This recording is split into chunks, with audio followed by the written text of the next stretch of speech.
Alright, YouTube folks, feel free to skip ahead a minute or so. I'm going to let people get in the chat here before I start the deck tech.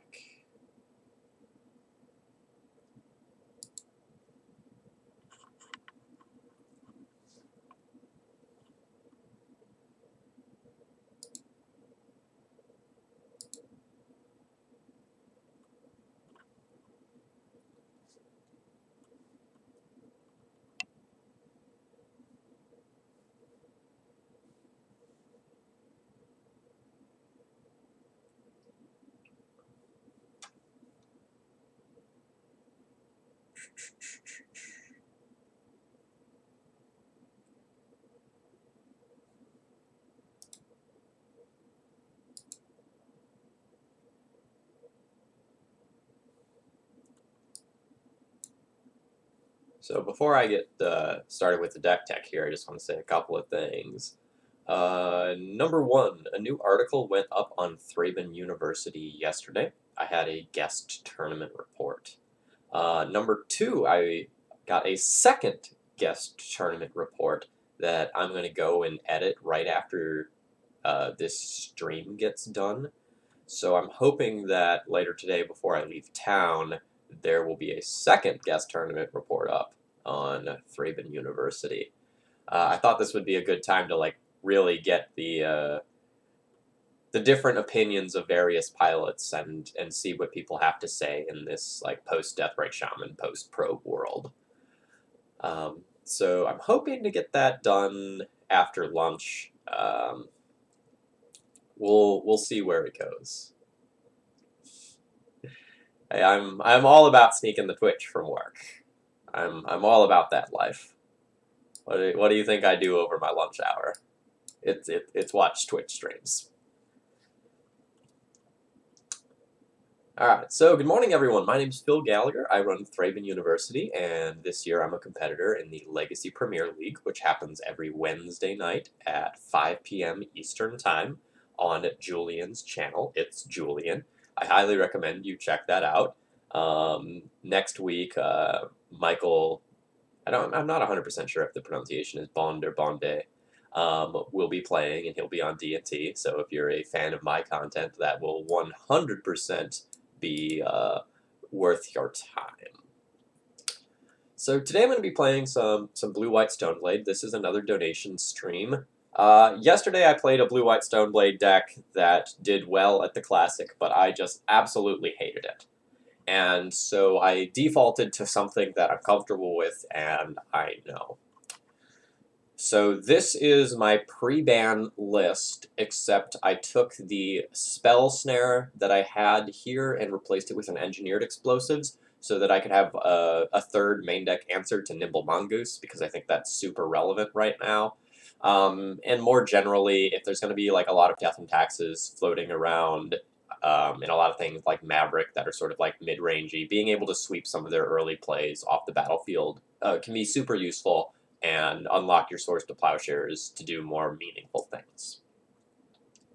So for anyone who hasn't seen me play this deck list before, just to briefly talk about its merits, essentially we're going for stability with this build. It is very, very high on the basics.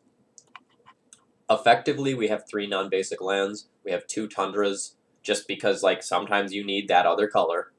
And then I have 1 Karakas just for its general utility in the Reanimator, Sneak and Show, and Death and Taxes matchups, as well as in other random places like Depths combo decks. But otherwise, the deck is just very solid and resilient. Spell Pierce, Counterspell, and Force of Will help you to fight against the unfair stuff. Swords of Plowshares, Council's Judgment, Supreme Verdict gets the fair stuff covered. And then you have a powerful creature suite, most of which kind of give you value in some way. Stoneforge fetches an equipment, Snapcaster flashes back a spell, Clique gives you a peek at what's going on with your opponent, and True-Name is just basically impossible to answer. So the main deck is very, very solid. The sideboard is quite the departure from what I was playing before. This is sort of a hybrid of my previous deck list and the sideboard that I played yesterday, because I liked some elements of those. So what's changed from before? I think 2 or 3 cards changed. Number 1, I wanted a 3rd Surgical Extraction You know, graveyard hate decks are going to be really good as soon as people start skimping on the hate for them, and I really don't want to start losing to graveyard decks. And especially as a Snapcaster Mage deck, with 3 Snapcasters and 3 Surgicals, I can really just tear apart those decks. And the other big change here is Baneslayer Angel. So Baneslayer Angel was previously Elspeth or Gideon. I think I was running Elspeth last time. Oh, Romario, thank you for hosting. And I think Elspeth was pretty good before, but now I want to run Baneslayer instead. So let's figure out why. I think right now it's important to have your flex slots be very generically good. So things like Elspeth will come in your like mid-range, long, grindy matchups and control matchups, whereas Baneslayer Angel might come in for those matchups, and also things like Rug Delver. Like, how on earth is Rug Delver supposed to beat a Baneslayer Angel? So this is a nice high-end curve topper that can also help me stabilize versus Rug Delver, which is why I'm playing that over another Planeswalker. I think that's fine. Otherwise, most of the sideboard stuff is probably not surprising. We have a pair of Disenchants, which apparently don't match for some reason, an extra removal spell in Path to Exile, Canonists and Meddling Mages to really attack the combo decks from different fronts. You know, if we have bears they have to worry about and counter magic, it just diversifies your hate. And I think that's better than just having the infinite counterspells that my version from yesterday had. The version I played yesterday had like 8 more counterspells in the sideboard. And while that was neat and all, something like Defense Grid all of a sudden really wrecks you. Or, you know, what is it? Overmaster out of the mono red storm deck. Things of that nature. So, like, or Boseiju. Hey, greetings everyone who is just coming in. Nice to have you here. So, I think I'm pretty happy with this deck list. We'll see how it plays out, but I'm pretty hopeful. So, couple of things for anyone who just got here in the last couple of minutes. One, I put a guest tournament report up on ThrabenU University yesterday. And 2, I'm currently editing a second one, so there should be a second one up later today. Fingers crossed that I have enough time to do it before I have to leave town for the evening. And 3, I upgraded my setup. So I'm now rocking 2 27-inch monitors. It's amazing. This is my first stream with those. So if anything seems off or unusual, please let me know. I've got some adjustments to make in terms of settings, but please let me know if anything feels like it needs improvement as to like where it was in my previous streams. All right, let's battle.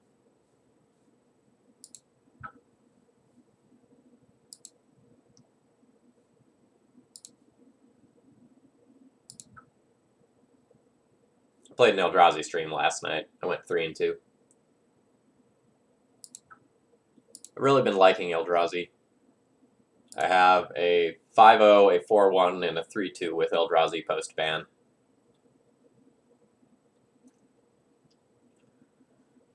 I'd like to 5-0 today to stay up on the leaderboard. I don't really want to get pushed off. I've had a few too many 4-1s. I had a 4-1 with Eldrazi, a 4-1 with Nick Fit, I think 2 4-1s with D&T.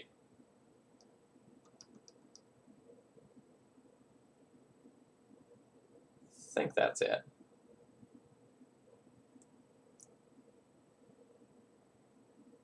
I don't know how many 4-1s it was with D&T. It's multiple. But I've been pretty close a number of times. I don't really intend on like trophy racing and going for the top slots or anything like that, but I do want to try to stay on the board. Yeah, Brightling is even more Infinity Dollars than it was previously.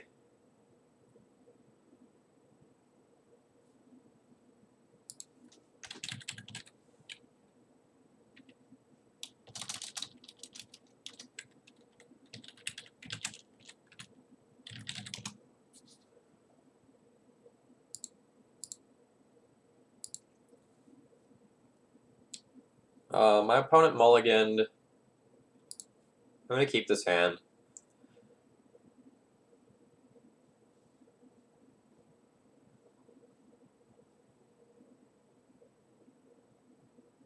So potentially, I would just take a look at the various lists that we've seen at the Classic and the Open, as well as what I've been playing, and make your decision from there.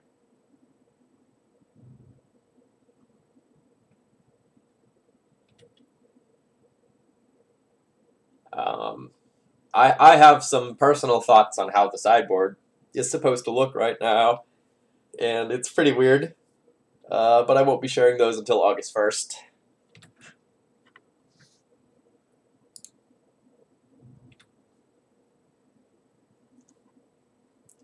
My gut says my opponent is playing Ant.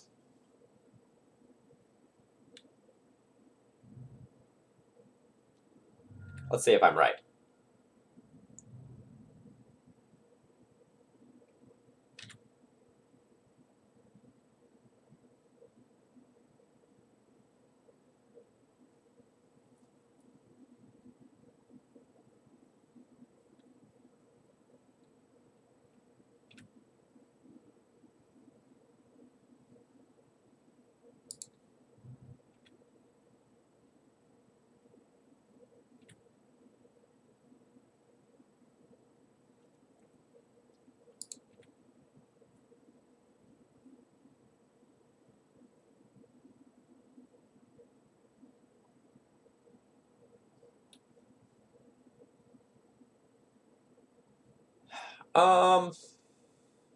I don't have strong feelings on Ponder. I'm fine with either art there.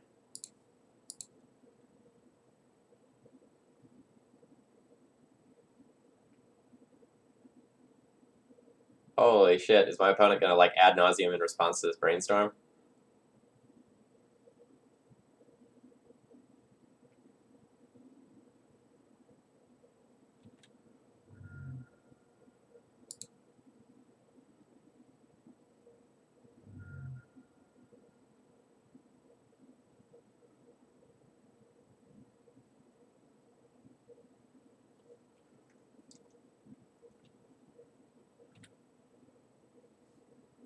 Alright, well, I'll have 2 pieces of Disruption next turn, so that's good. My opponent is certainly not going to go for Goblins, I don't think. So we can throw back the Supreme Verdict, and then I can throw back probably my basic Plains. Fetch those away.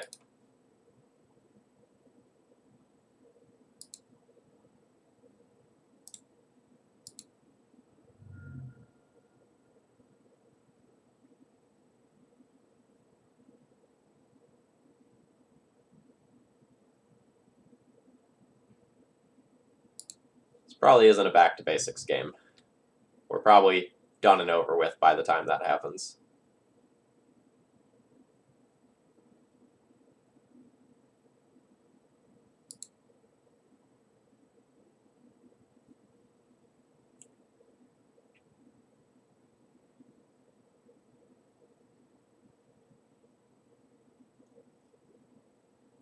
So unfortunately, my opponent has double Duress. So that is not good for me.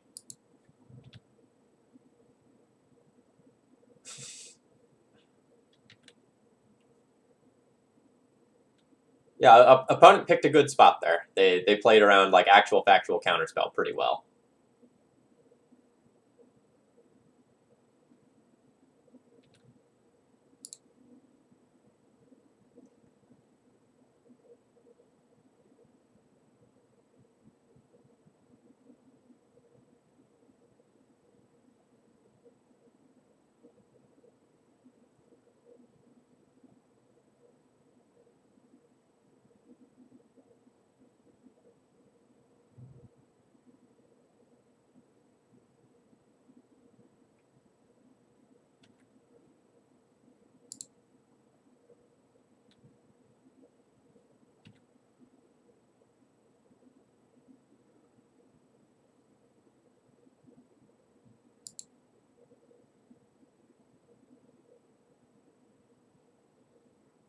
So the big question here is, what can they do with this Preordain?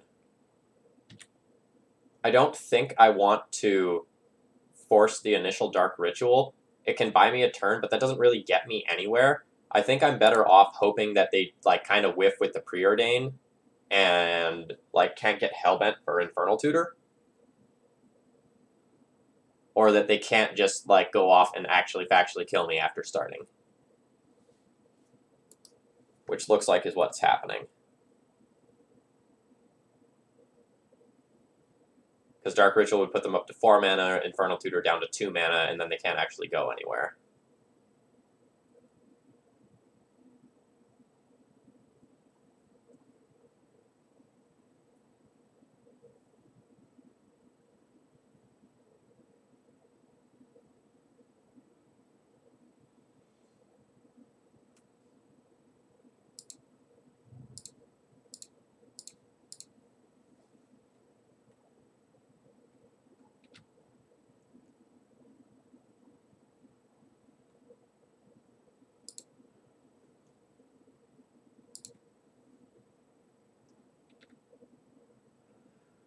Alright, so they can go Dark Ritual, 3 mana, down to 2 mana, Infernal Tutor, have 4 mana, not enough to cast Past in Flames and get a kill yet, but I'm riding a very fine line. I really need a Counterspell or some other angle of disruption in this next turn. Vendilion Clique would be a stellar draw, because my opponent could go like Dark Ritual, and then I could Infernal Tutor. But I expect to just be dead this turn, because if my opponent gets a second Ritual, I think they can just kill me.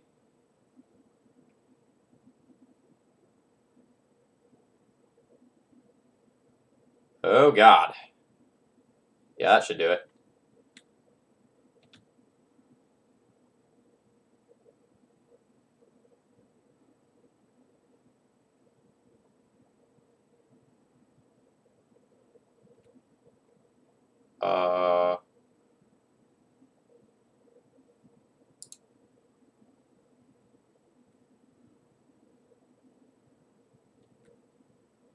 Oh, their draw must have been Past in Flames.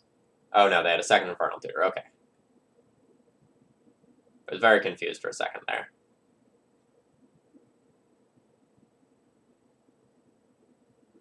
Alright, I'm not going to make my opponent walk through that. I'm super... Oh, well, actually, maybe they go for exactly 20. And I get to Swords my Stoneforge Mystic. Oh no, I guess I'd have to fetch. So that's pretty unlikely.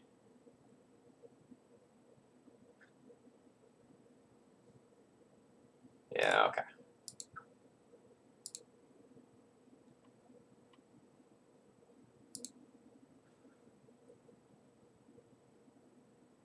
Alright. Canonist, Meddling Mage in. Surgical's Flusterstorm in. We'll consider playing a second Verdict, but we'll see where I sit with that. I want my Swords to Plowshares out. I want my Council's Judgment out.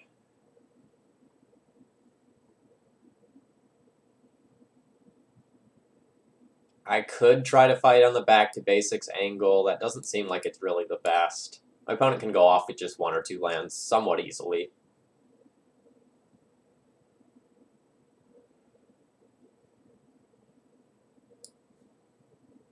Jitte's not amazing. I would probably want Sword over that. But I might like trim a Stoneforge and a True-Name anyway, go a little bit more threat light. And I don't really know that I want the second Supreme Verdict. I'd have 2 answers to just some early goblins in the forms of EE and the first Supreme Verdict. And then I also have Batterskull that can race them if I only play a couple.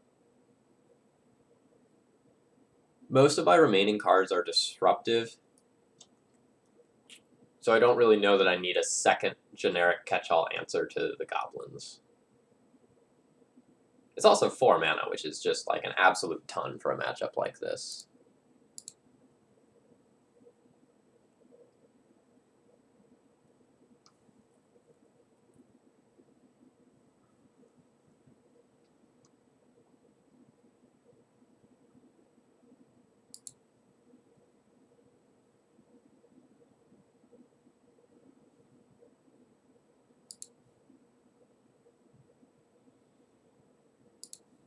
So fine hand, I have a piece of turn 1 disruption, a piece of turn 2 disruption, and the second kind of turn 2 disruption if I end up surgicaling.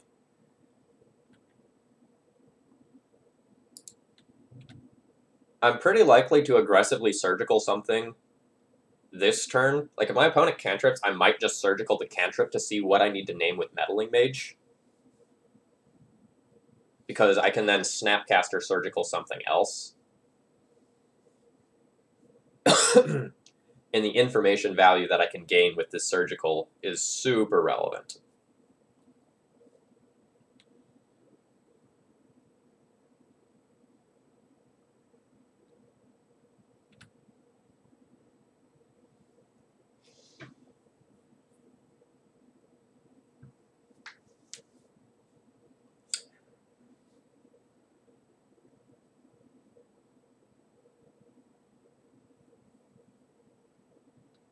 So I either pass with Surgical and Spell Pierce up, or I Surgical now and then play Meddling Mage, which I really kind of like. It gets a clock on board, which matters.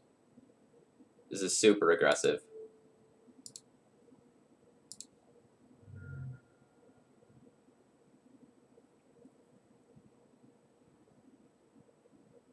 Hoo-hoo-hoo!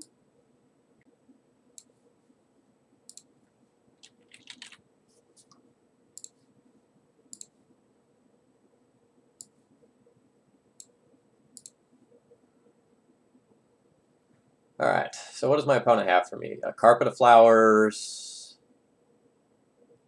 no empty,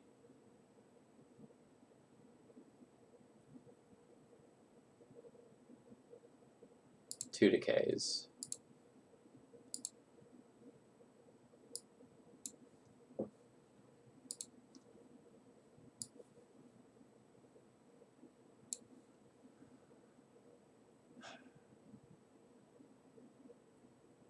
So this is kind of awkward, because in order to keep my clock alive, I really need to name the push.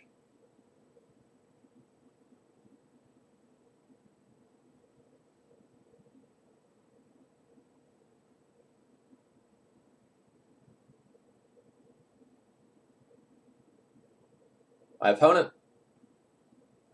Maybe I just let them push the Meddling Mage this turn if they want, and name Inquisition of Kozilek, so that they don't get full information about what my hand is doing. Because otherwise, like, they Inquisition me, and they probably, like, take my Spell Pierce. And then I've got Soft Disruption. So I think I like taking IOK, and then I can counter, like, a business spell with my own Spell Pierce.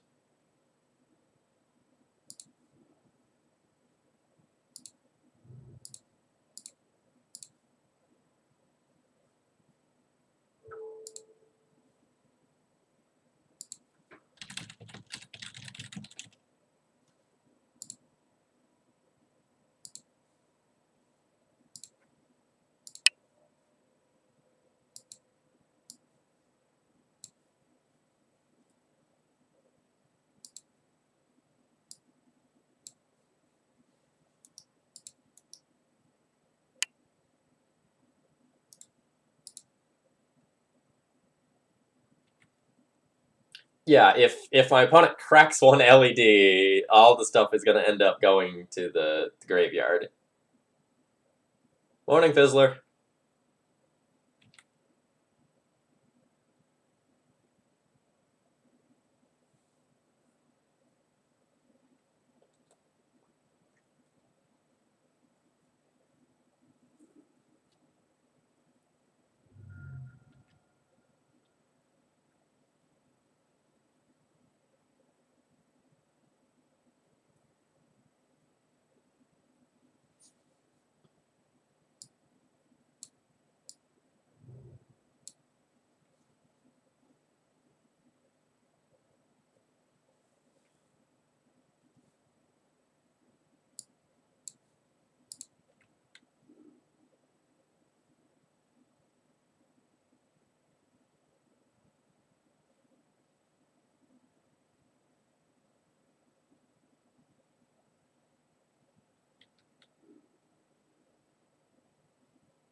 Yeah, Brainstorm was pretty sick.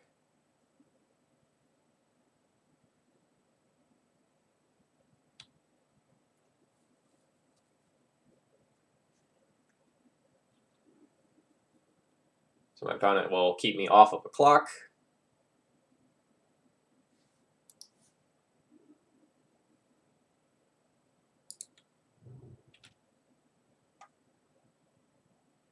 This Spell Pierce is probably not going to be particularly good against my opponent's like double LED and 3 lands.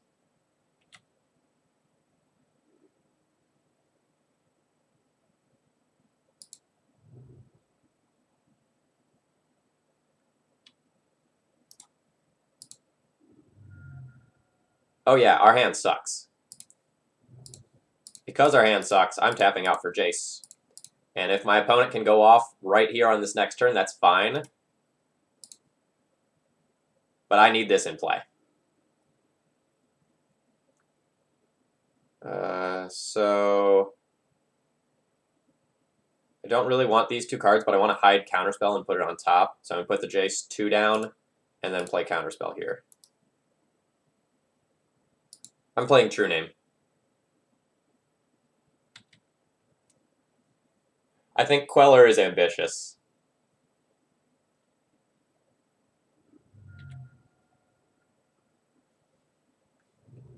Like, I could see Queller being good in post-board games, but I don't like it in game 1 where there's all, like, the lightning bolts and such running around.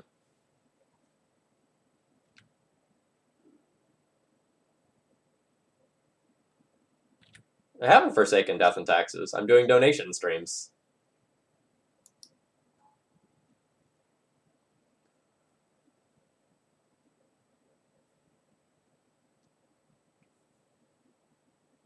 I'm playing D&T in the Legacy Premier League.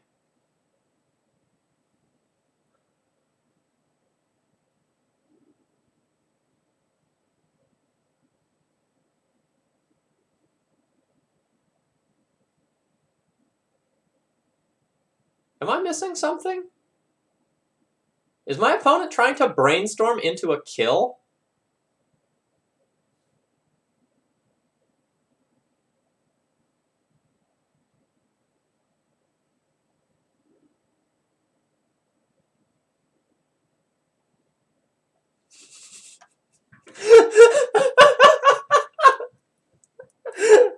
I love Legacy. Oh, gosh. That was awesome. Oh god, yeah, D&T is a way better deck than Stoneblade right now, in my opinion. D&T is amazing. Okay, I'm just going to look at my opponent's deck list real quick and see if anything I want to change anything now that I know everything that's there, and I don't think so.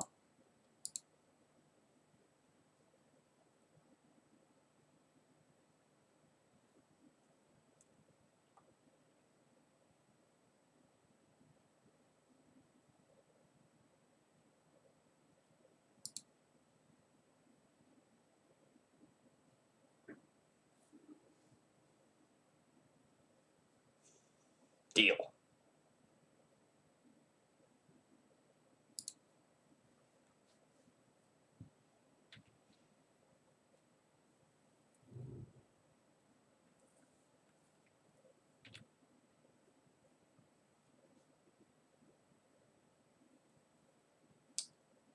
So, my opponent conceded because they had no cards left in hand, and I had Jace.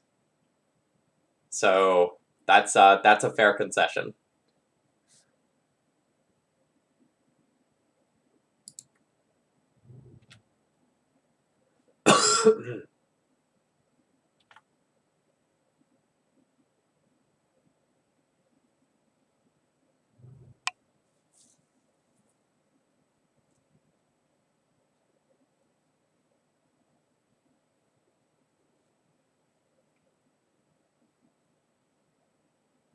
I accept your duress.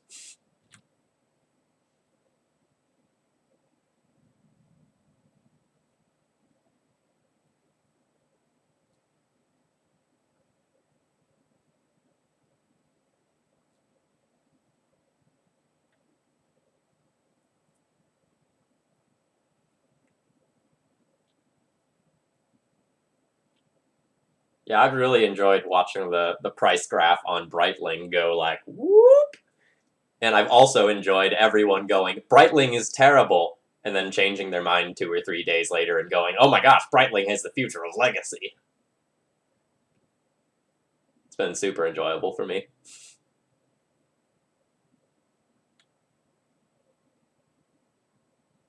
I'm trying to think if I want to like use this Brainstorm right here. I don't think I do. I would think I want to use it on turn 3.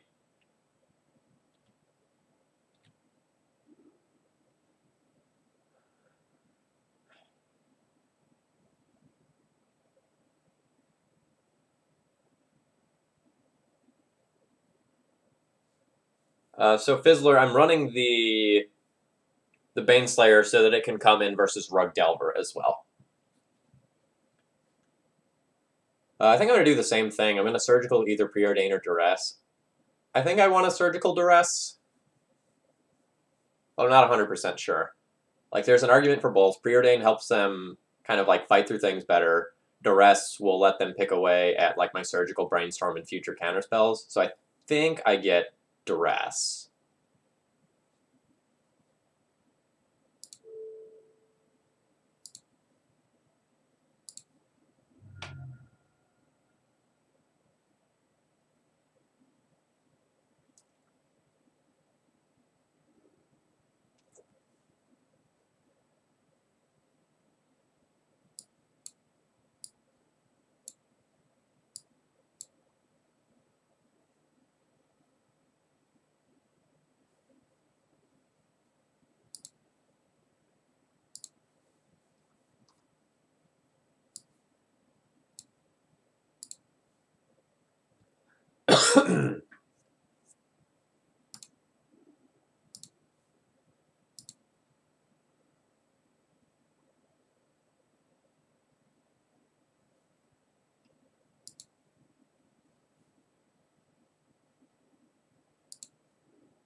Okay, so I can cast this Meddling Mage and see what happens in response. I think if I cast the Meddling Mage, my opponent is going to fetch, at which point I can cast Surgical Extraction and get the Preordain that's in their hand.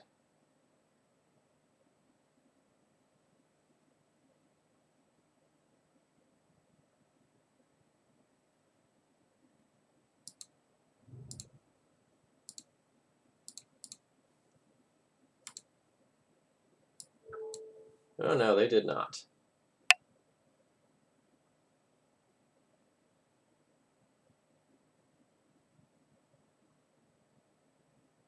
So now what does that mean?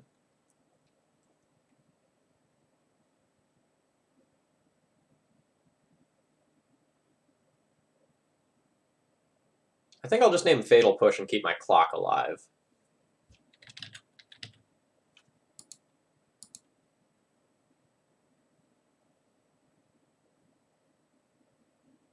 Or I can name Brainstorm and then successfully surgically extract the Preordain.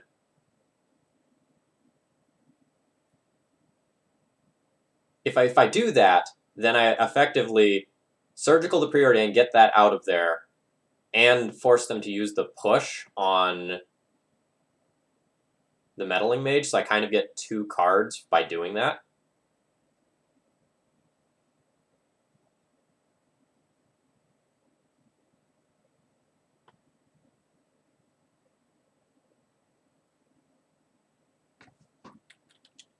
Yeah, let's do that.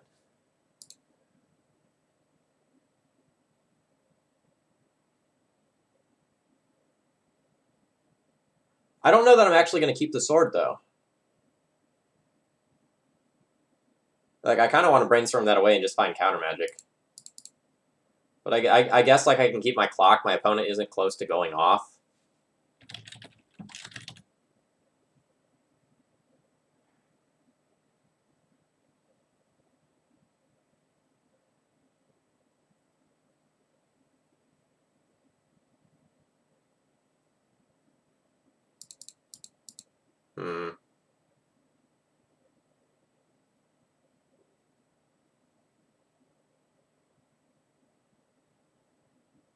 If I name Push, my opponent probably names the sword with Therapy.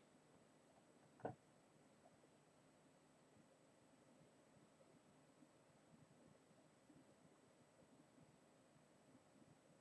I name Brainstorm, though,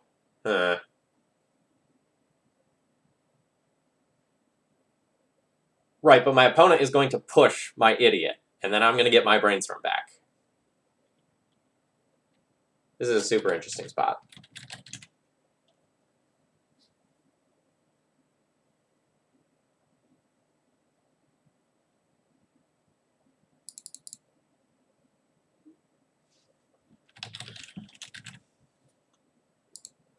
Alright.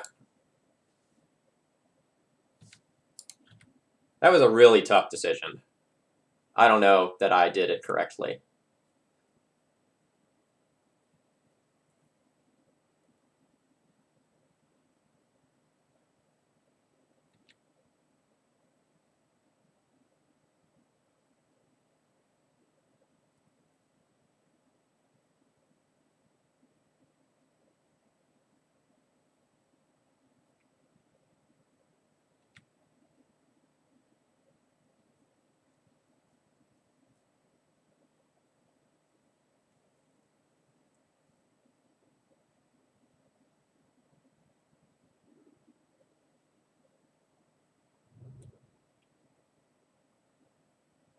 I've got a screenshot of that moment. I'm gonna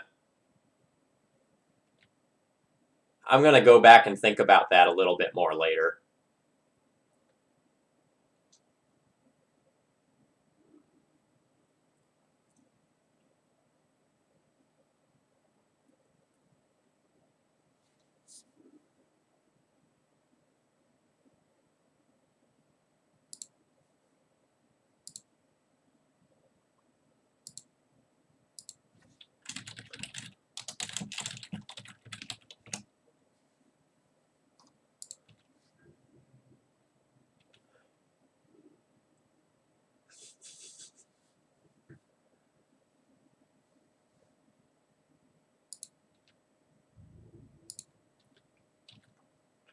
I have no problem with anyone cutting the 24th land for one more flex slot of their choice.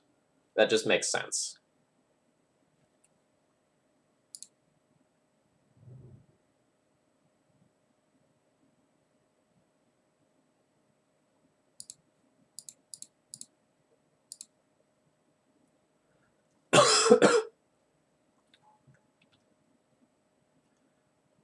I don't think leaving up Snapcaster Brainstorm is going to do a lot when I don't have like any other blue cards in hand to like pair with a Force of Will, and I don't have more mana to do anything with.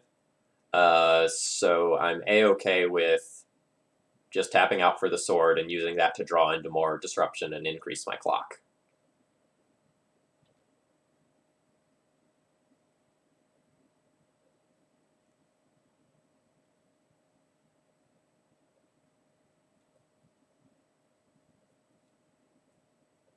Right, Fizzler, but that's not how card evaluation works.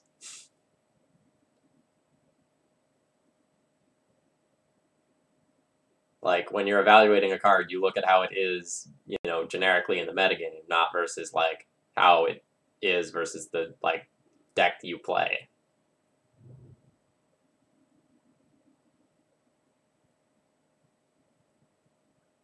Yeah, Crusader, generally speaking, is a very, very good card. No one is going to question that. And in the right metagames, Crusader will absolutely be better than Brightling.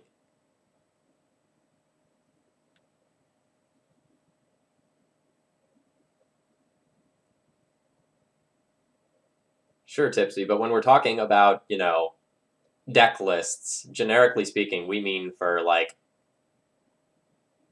any real-sized event.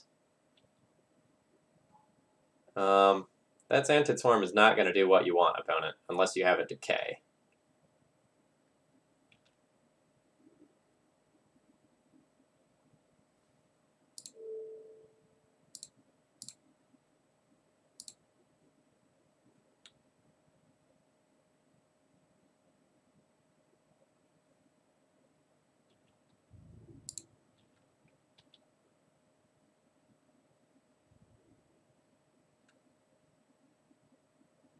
Oh my god. Okay.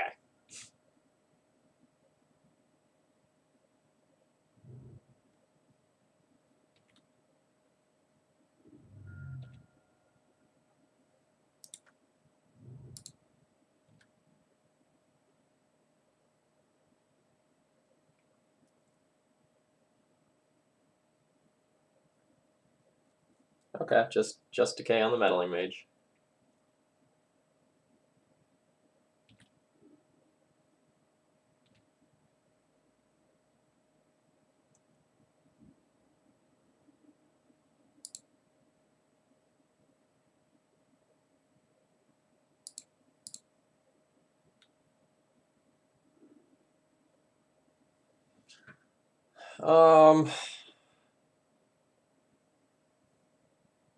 I'm fine with drawing another Meddling Mage next turn, honestly.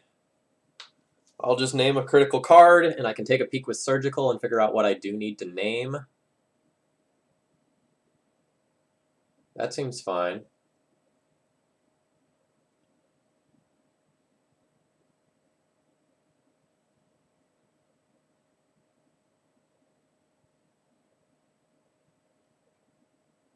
So I can take the land right now, the Meddling Mage next turn, and then go like Meddling Mage and equip it, or go like Snapcaster Surgical and Meddling Mage. Yeah, so Brainstorm on bottom, then Meddling Mage, then Plains. Shuffle your library, no.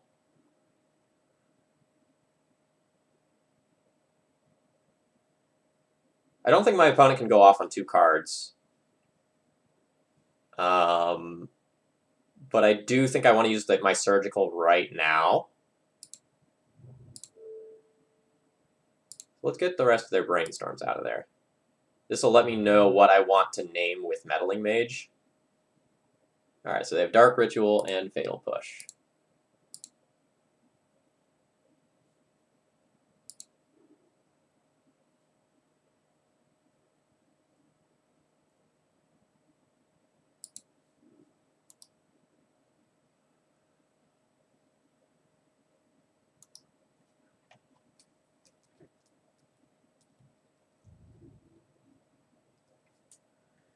It's very interesting to me that they opted to... never mind.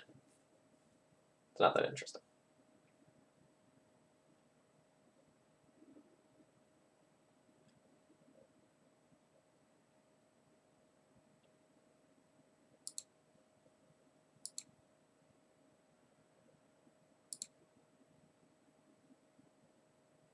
Oh, Boogie, I want you to think about that for a minute.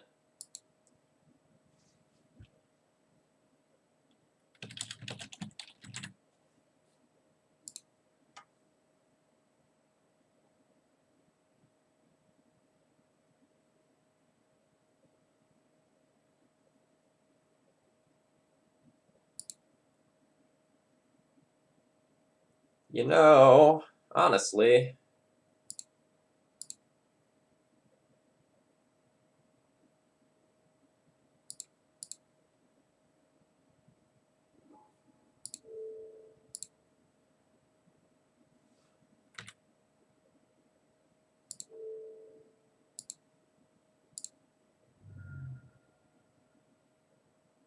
This one I should have done in draw step.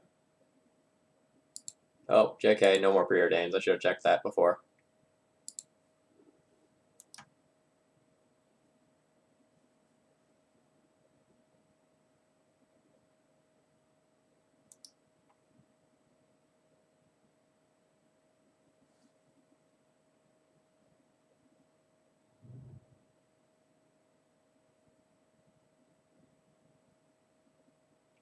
So the reason why I wanted to get rid of some cantrips is because my opponent has, like, tons of mana now, and I really just need to...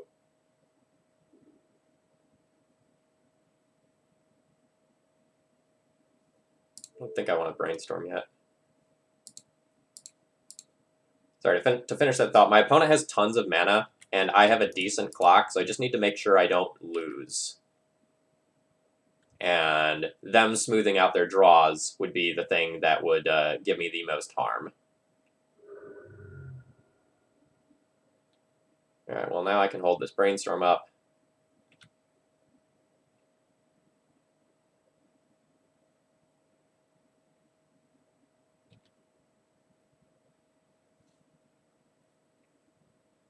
My opponent sideboarded, 2 Decays,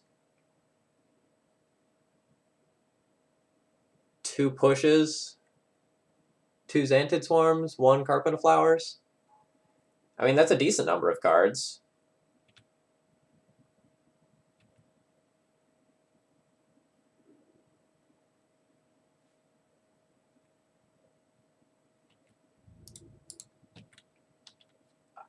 I don't play enough Storm to tell Storm players how to sideboard, especially when it's like not against D&T.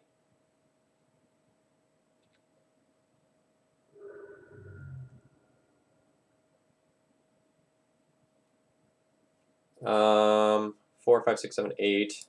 I'm gonna go ahead and use a Brainstorm here. I don't know exactly what I want to be doing, but I don't think I have anything else I want to snap Surgical.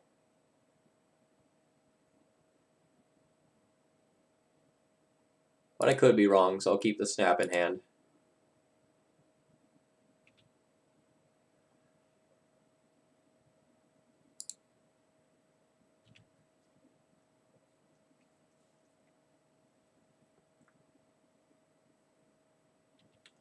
There's some consideration to just like playing the Snapcaster and surgicaling something purely to do more damage to my opponent, because Ad Nauseam is probably one of the only outs here. So I have 4, 5, 6, 7, 8. I could go up to 10 damage this turn. I don't hate that. But I probably don't need to do that, so I won't. Oh shit, I don't want to draw that land. That was an error.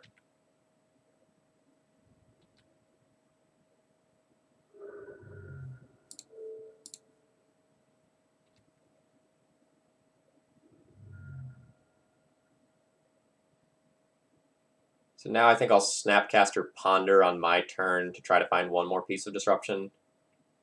Or no, I guess right now I have like Spell Pierce, Snapcaster, Spell Pierce. That's fine.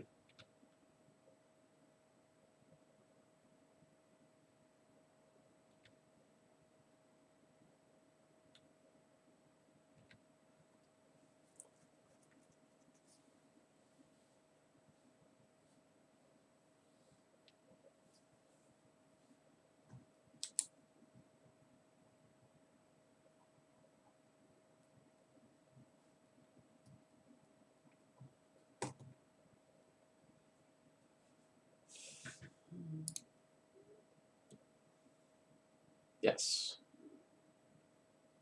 You can push the Snapcaster as well.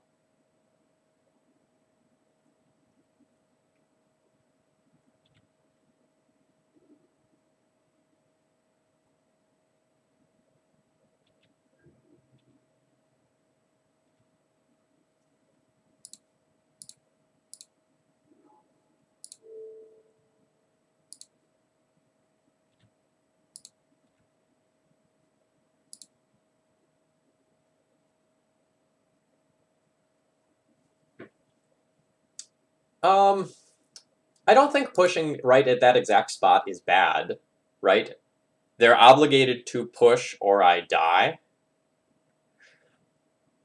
So doing it on their turn, where they still have the Carpet of Flowers mana and can easier play around soft disruption like Spell Pierce, or say the double Spell Pierce that I actually had, I don't think that's unreasonable.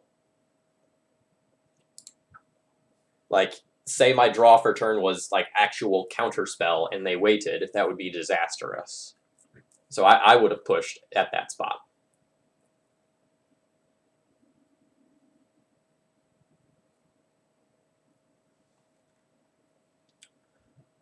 So good morning, everyone. My name's Phil Gallagher. I run ThrabenU University, and I'm a competitor in the Legacy Premier League. Today, I am streaming with Blue-White Stoneblade.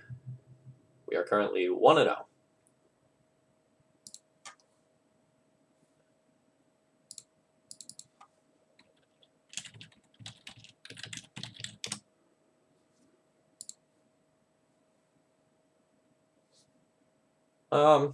This hand's fine. I'm gonna keep this. I'd really like one more land, but that's what Ponder's for.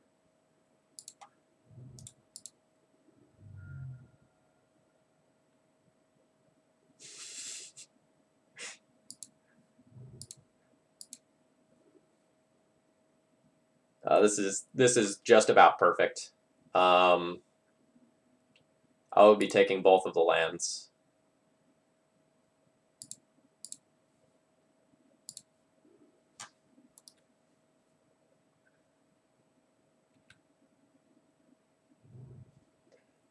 Oh, it was a good joke. It was a good joke, Gobo Hunter. Gabo Hunter. I think my opponent plays Maverick, historically.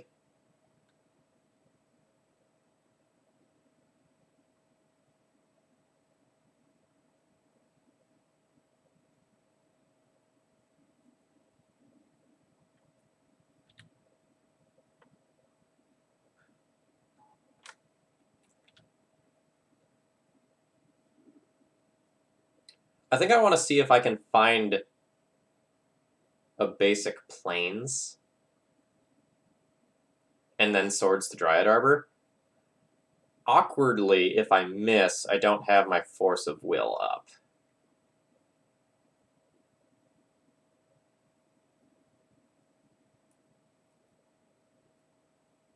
Thanks for following, Gabo Hunter.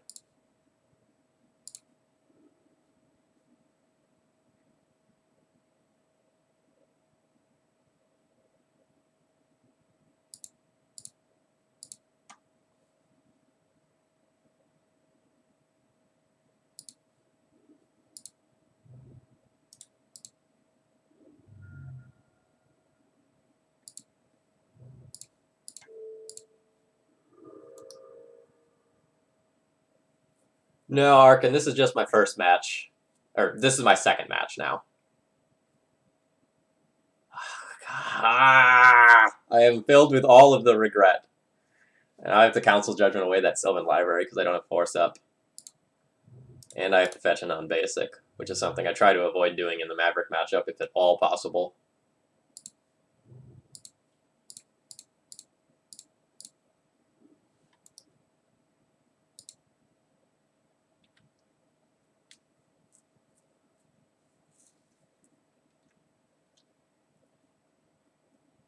If my opponent has a weak play this turn, then I'm just going to, like, slam Jace. Like, if they play Knight and I just get to, like, bounce Knight, that's so stellar. This Thalia is, like, surprisingly annoying because my opponent also has Karakas.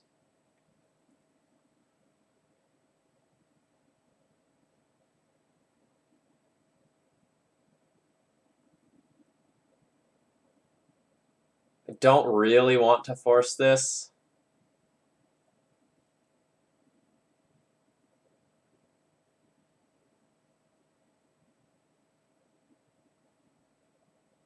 That was one of the better things my opponent could have played, oddly enough.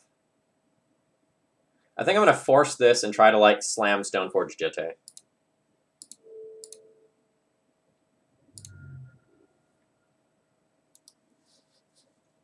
Thalia is a great Magic cards, chat. Sylvan Safekeeper, interesting.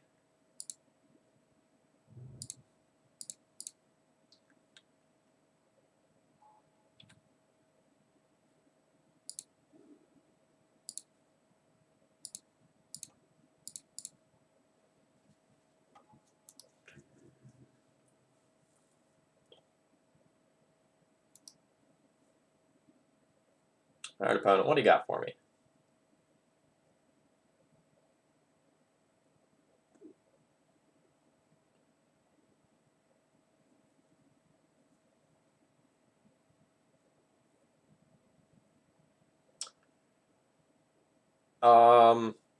I've seen Sylvan Safekeeper in Maverick before, but it is not a common flex slot choice.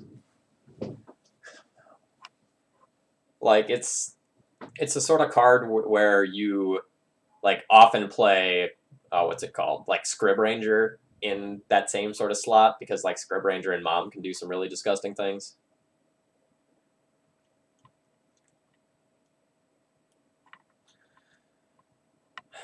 How badly do I want those Jitte counters?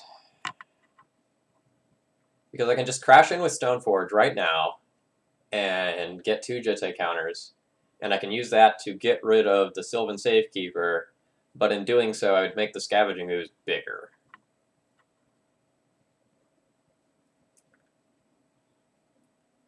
I think I'm just going to pass and Force of Will my opponent's next play, and then get in there with Jitte. My opponent might not even attack out of fear that I have Batterskull as my last card.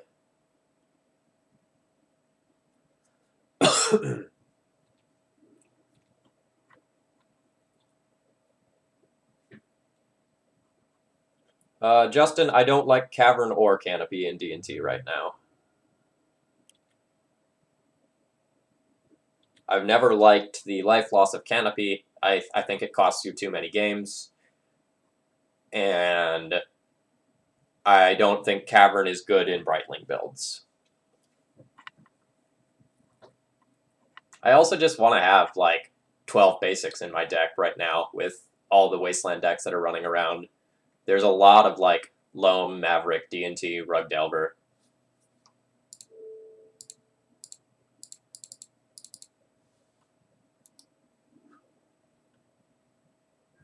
See, why couldn't my opponent have just, like, played that Knight on that turn where I had the Jace?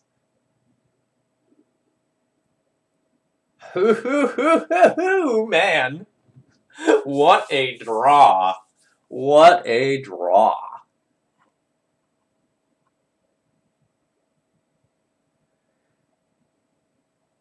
So I'm just going to... So I can play Batterskull and equip it with Jitte this turn, but I kind of want to have the surprise for if my opponent attacks him with the Scavenging Ooze, then I can, like, trade my 4/4 Batterskull for the 4/4 Ooze.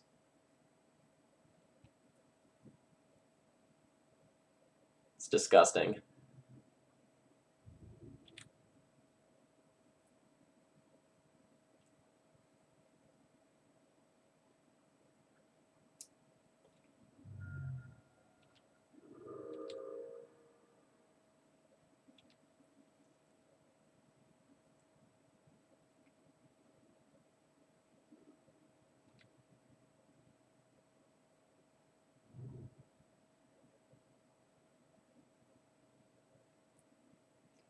No hippity long ears. I'm bluffing another Force of Will.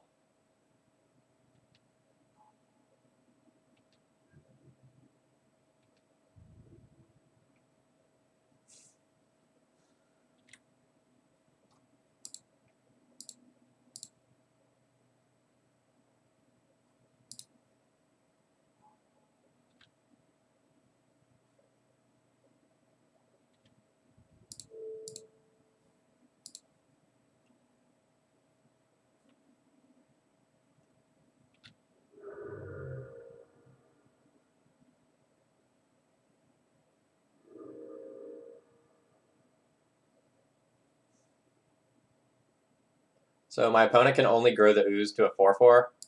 So I can equip Jitte to it, safely attack in. My opponent can trade the Ooze for the Batterskull if they'd like, and then I can clean up the Noble Hierarch.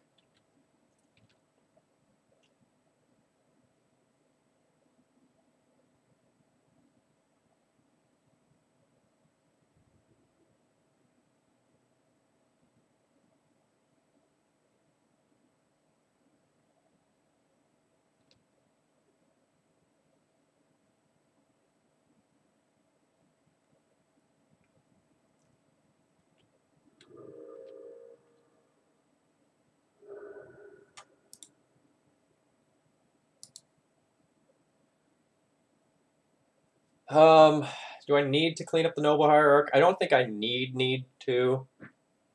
I think I'm just going to pass the turn. That 1 mana shouldn't be too relevant, because my opponent can already Green Sun Zenithform Knight with what they have.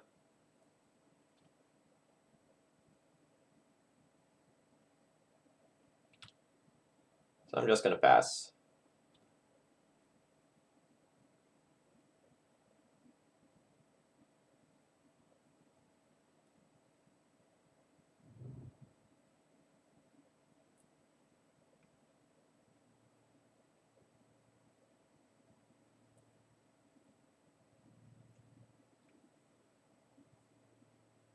Knight's a 4/4. That's big enough to counter.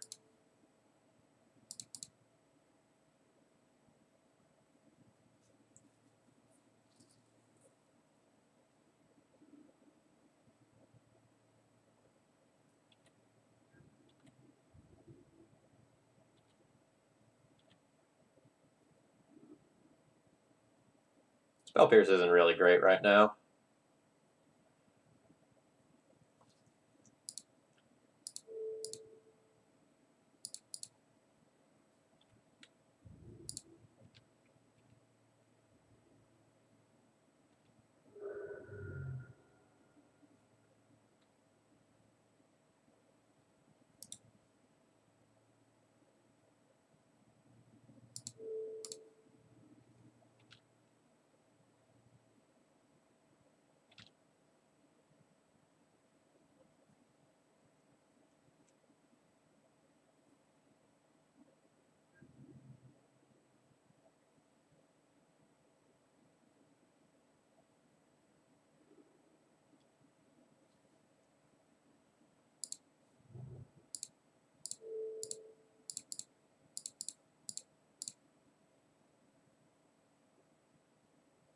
My opponent can have the tempo if they have the swords. I don't care.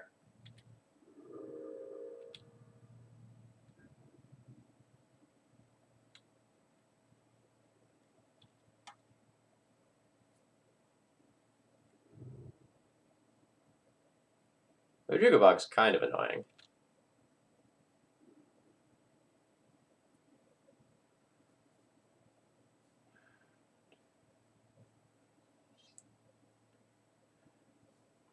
So if I play this land, with 1 more land every turn I can recur Batterskull, or I can save this land for Brainstorm.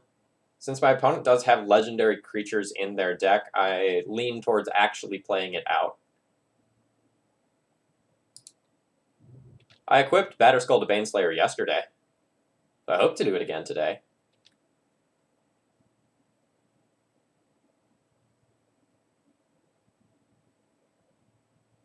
The other merit to just like playing out the land is I already have 1 card I want to shuffle away with the Brainstorm. Bird. Bird resolves. Sword of Light and Shadow also resolves. You want to try to equip? We'll see how that works out. Thanks for playing.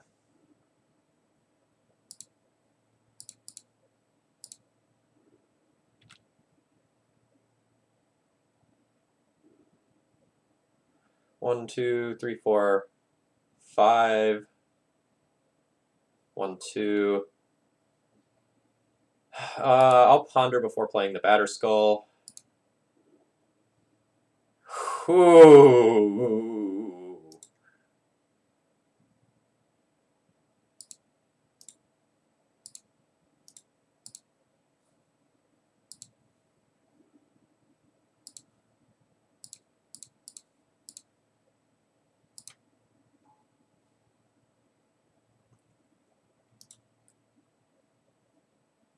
So this turn, I'm going to Brainstorm to put the Force of Will in my hand. And then in following turns, I will just be going into Fate Seal mode. I don't want to Fate Seal this turn, because if my opponent has 2 good cards on top in a row, it would be very crippling to me. That's interesting. I can trade the Quasali Pride Mage for the Jitte, or I can just force this and keep my Jitte and Batterskull and Jace.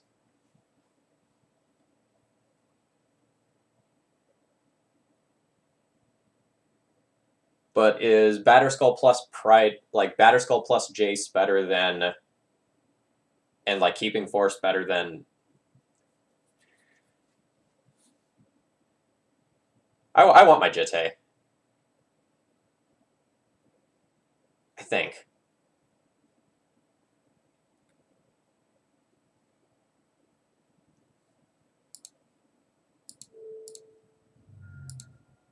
Just like keeping these Jitte counters around plus Jace is such a good safety net.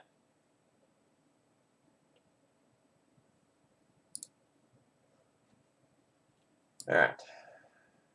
Baneslayer, Verdict, probably more equipment.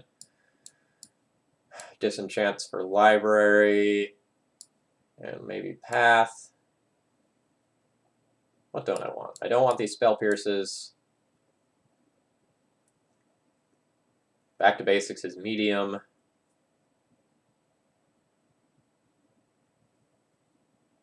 Force of Will is medium.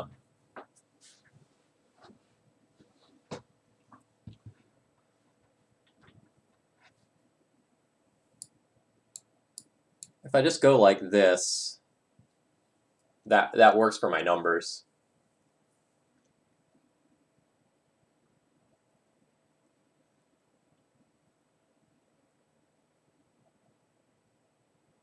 There is a question of like how many like library type cards is my opponent actually playing. Not all the Maverick builds right now are running like Stoneforge.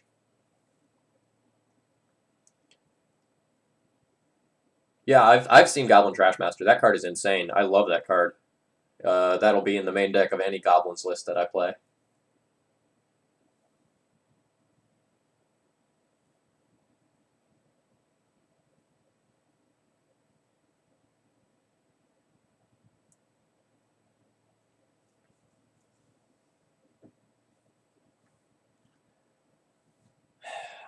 I'm also unsure if I should bring in both Disenchants. Like, one Disenchant might be fine. Two might be too many. There's also some merit to getting rid of this clique. If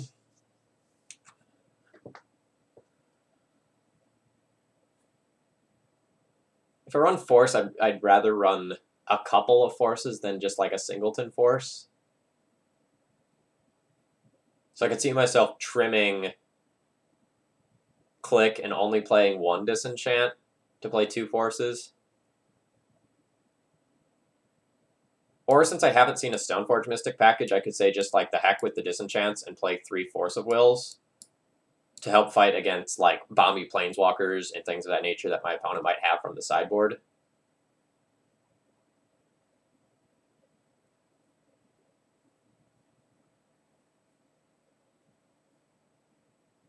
I don't hate that.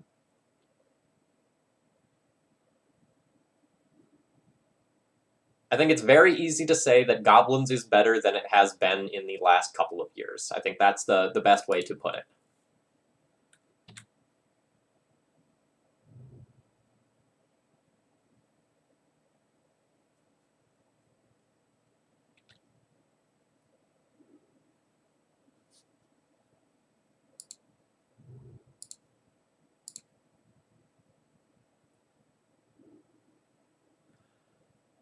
Huh. I think my plan in this game is just stick turn 3 True-Name Nemesis and go to town. I have 2 pieces of equipment. That's a great game plan. I have the Swords to Plowshares for whatever my opponent does on turn 2. I'm fine with keeping all of these cards. The Jace is going to go on bottom. And I think I want both lands for sure.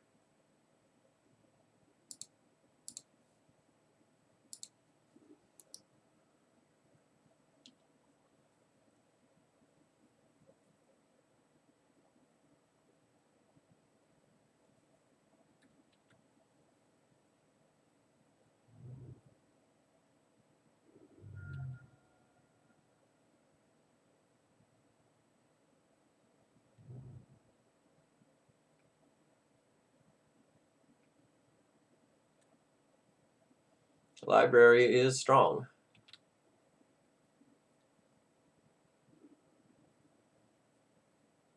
So now I have the question, like, do I want to fetch away the Jace that's there, or do I want to keep that? I probably want to keep that. Actually, if the plan is True Name... Okay, if my opponent has something like a Golgari Charm and they can answer the True Name, then it is probably just way, way better for me to keep the Jace as a backup plan.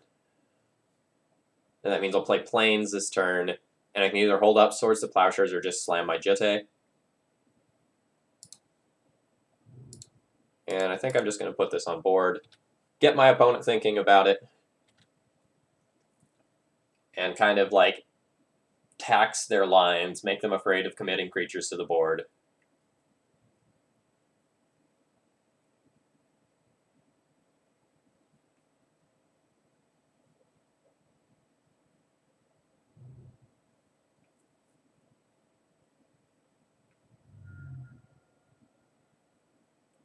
Well, shit.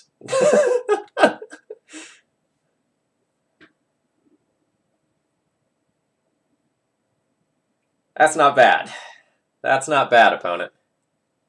Disenchants will come in for game 3.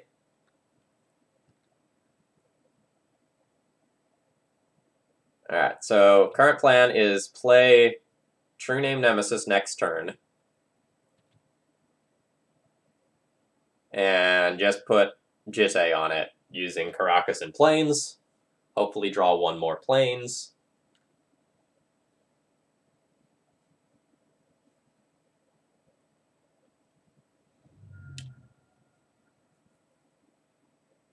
I'm actually pretty excited to see my opponent take a bunch of damage with Library. That means it's going to be way easier for the True Name to just, like, oops, I win this game.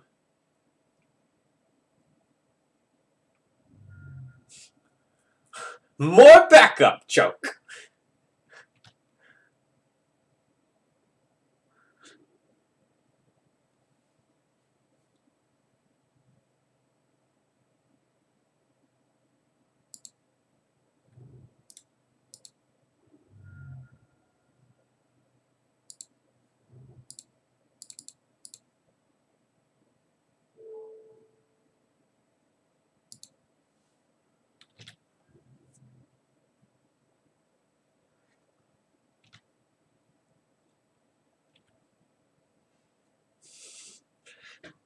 Lotus Petals are strong.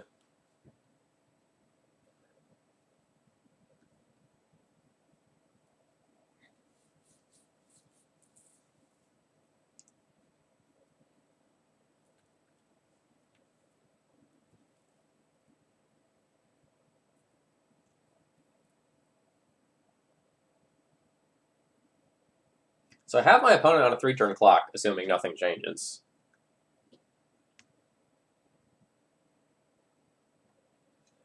I wanted to give myself the flexibility of having that white later on. And it's not like my opponent is going to wasteland a Tundra anyway. Okay, there's the confirmation that my opponent is playing Stoneforge Mystic.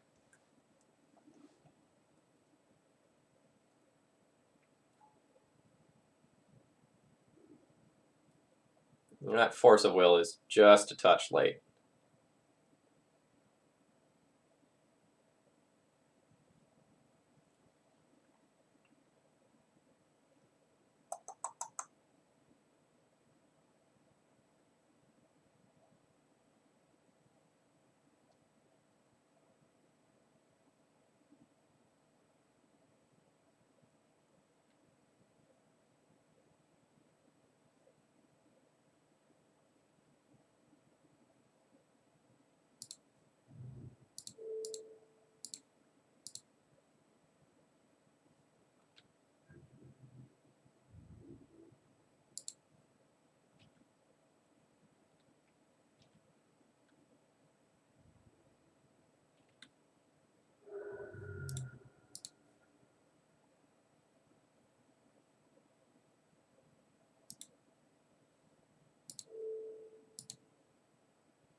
I mean, I don't know what my opponent has in hand, but my opponent has, like, a library and a butt-ton of cards. I would not wasteland a Lotus Petal.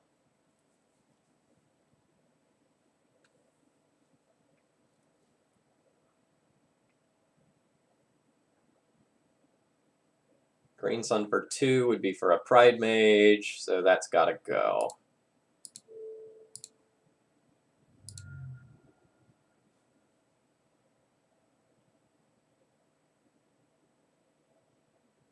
Opponent's hand has 2 Archokes in it.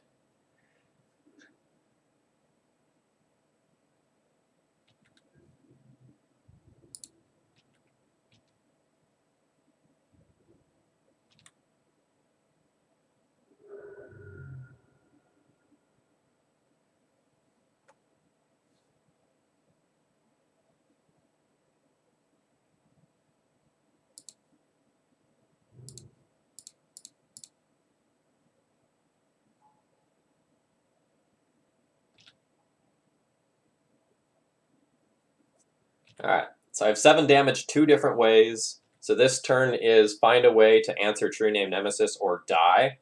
Something like a Golgari Charm won't do it because I can pump the True-Name with my Jitte. So I would be very reluctant to use my Jitte counters this turn.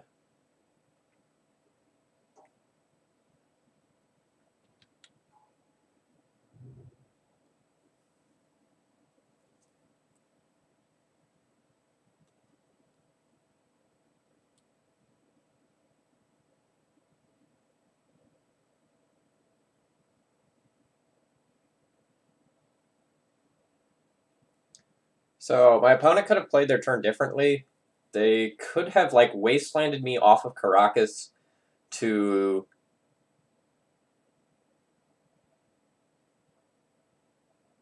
No, it wouldn't have worked. So I don't know what my opponent has, but if I were them, I would try to wasteland me off of Karakas and get me to use 1 Jitte counter somehow in order to try and get me not to be able to deal lethal in the next turn, to try to get another look at a card for answering the True-Name.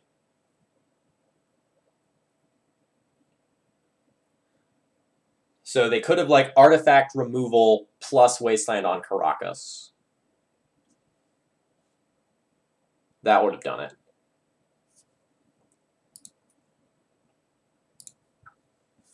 Alright, definitely underestimated the number of enchantments that my opponent was going to be playing there. Lesson learned. The last time I was playing Maverick, I was playing Miranda Keith's list, which didn't have the chokes, so those weren't on the top of my mind at the time.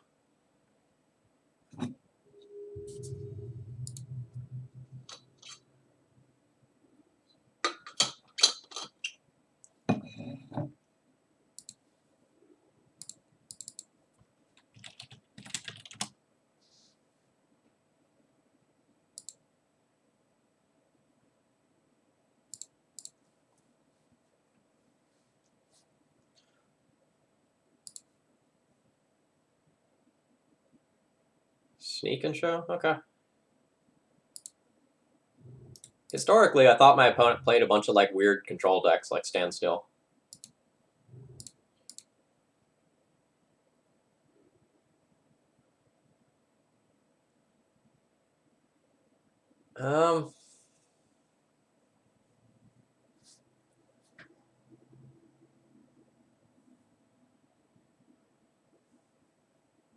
This is kind of mediocre. I guess I'm fine with taking a Stoneforge and a Brainstorm.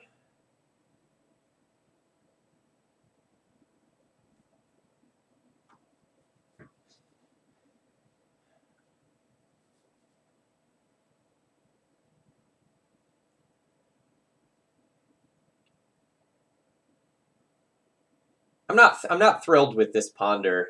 This is on, like, the borderline of, like, I should probably shuffle. But I don't hate having the Brainstorm in hand as Force of Will fodder if things kind of go wrong. And if my opponent is playing a fair deck, this is kind of nuts.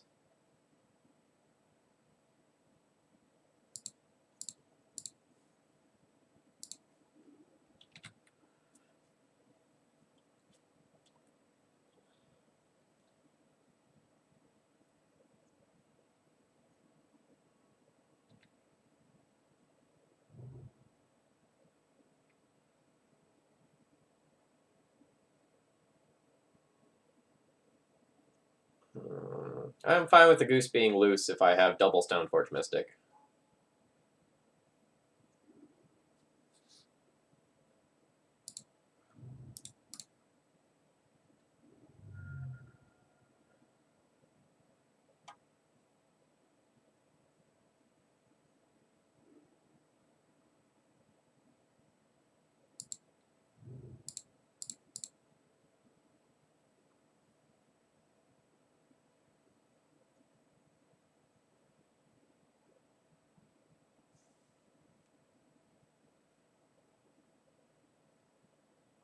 Kind of want to force this, make my opponent have Lightning Bolt, then play a follow-up Stoneforge Mystic.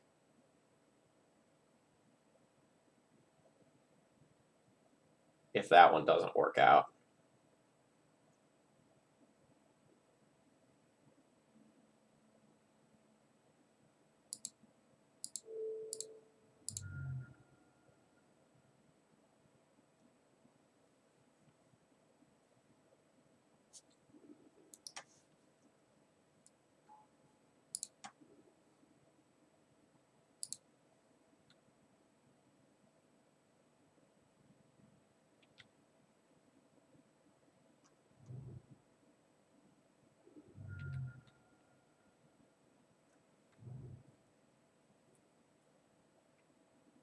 Okay, there's the bolt.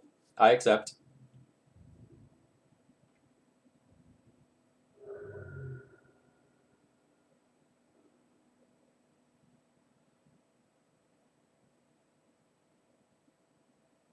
So I think I just want to play 100% around Stifle this game if I can. I'm very favored as this game goes long if I just keep stability.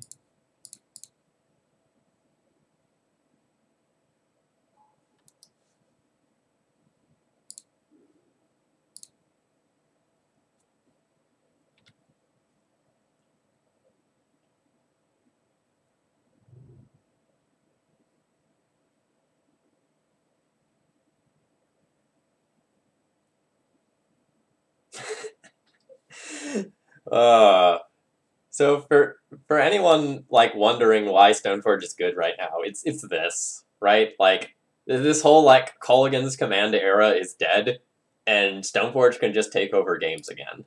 It feels so good. Verdict.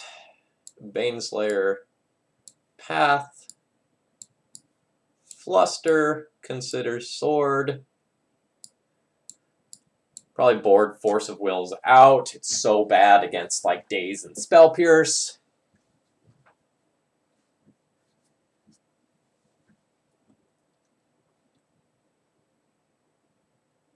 I don't care if they run Ancient Grudge. Literally do not mind at all. Like, in game 1, I just win the game if Batterskull hits the battlefield. And in games 2 and 3, they're incredibly powerful. And they will take over games unless answered.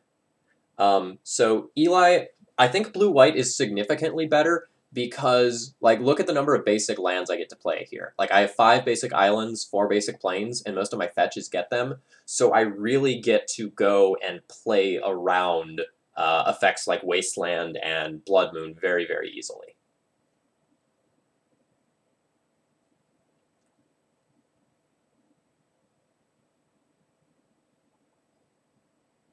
Gabo Hunter, I'm not going to board out my best cards against that deck to invalidate a couple of sideboard cards.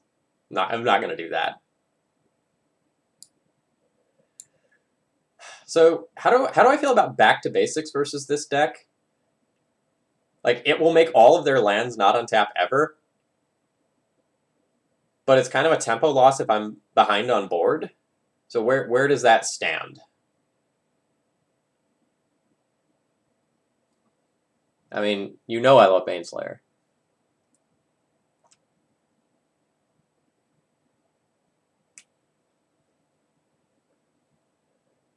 I don't think I want the back to basics on the draw, but I think I'll consider them on the play.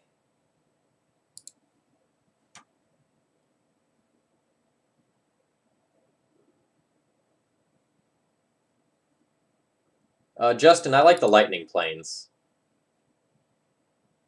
Static Grip, yes, I have cast the Baneslayer Angel with a different build. It was quite good. This hand is mediocre, but fine for a 6. I'll keep that Council's Judgment. It's just something that can answer a Nimble Mongoose, which I don't have access to answering right now, otherwise.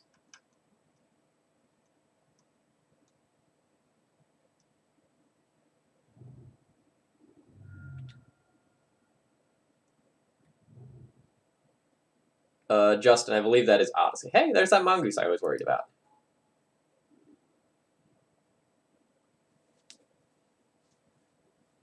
Lyra's legendary. We don't want a legendary for opposing Karakas. We only play one Karakas, so the chance that I can actually protect it is pretty low.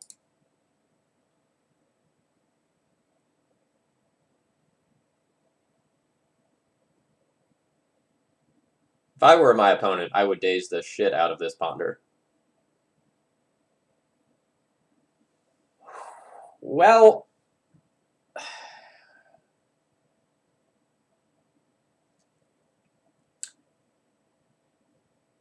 this is not really what I wanted. I really just wanted another land. But this is pretty good. So I can take 2 of these 3. So I can take EE and Stoneforge Mystic and shuffle away Jitte, hopefully. A daze would be pretty bad. But I accept this.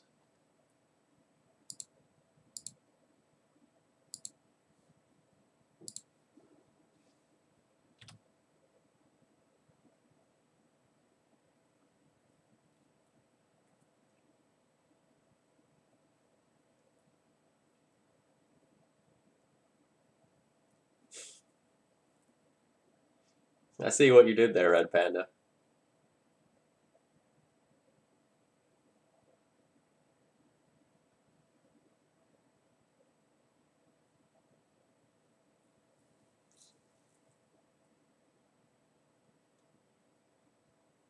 Alright, what's the holdup over there?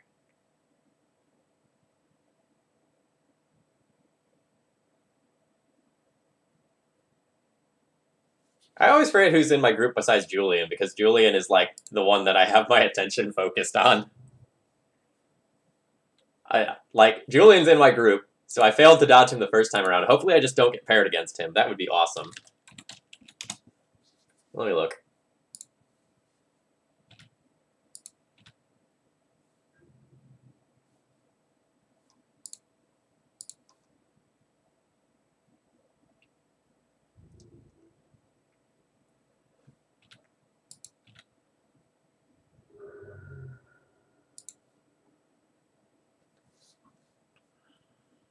Alright, so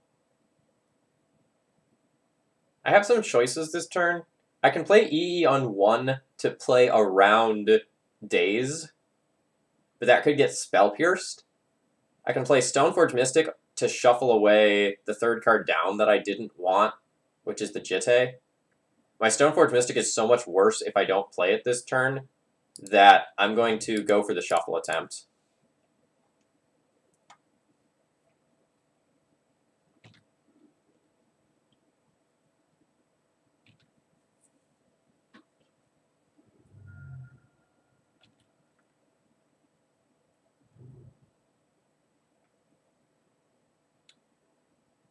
There's a Darmaglyph.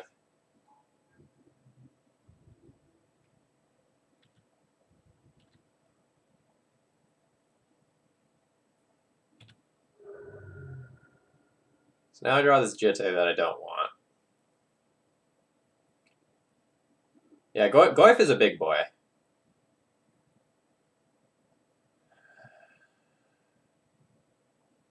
So I have a choice here. I can play around Daze by playing EE and just like crack that and get rid of the Mongoose right now. But if my opponent has Wasteland and they Wasteland my Karakas, then I actually can't answer the Goyf.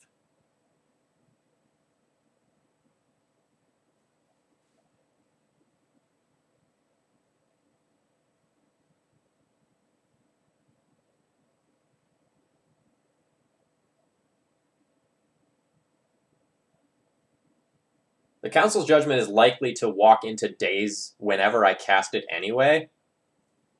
So maybe I should just go for that now.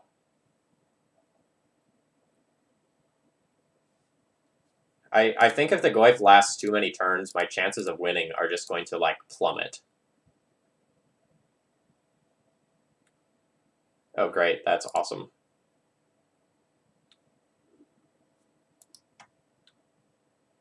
Like, the Mongoose is still only doing 1 a turn.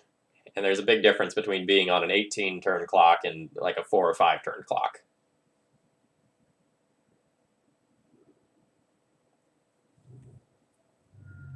No, I'm not going to Philly. I've spent the last 3.5 weeks out of town at Latin Academy, and I just didn't have it in me.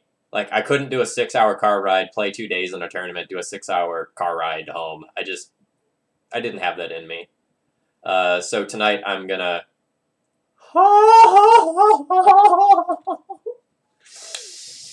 So tonight I'm gonna just go to Greensboro, which is like a 2-hour trip, and I'm gonna play a bunch of Japanese rhythm games and just kind of relax and have a good, low-key, stressful evening with some friends. Sorry, low-key, low-stress evening. Yeah, so a couple people asked me if I wanted to team with them.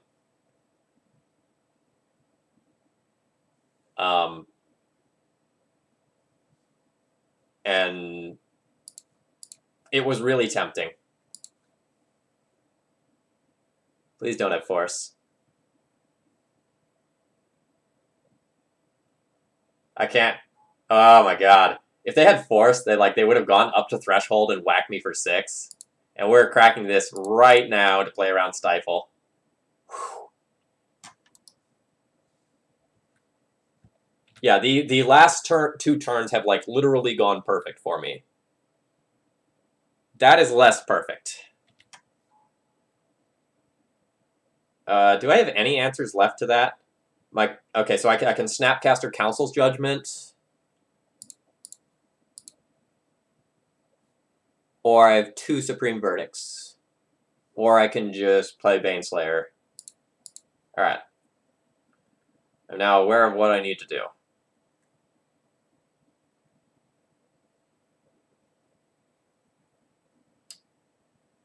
I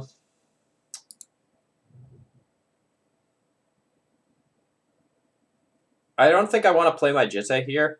I think I just want to leave up Counterspell around a Spell Pierce.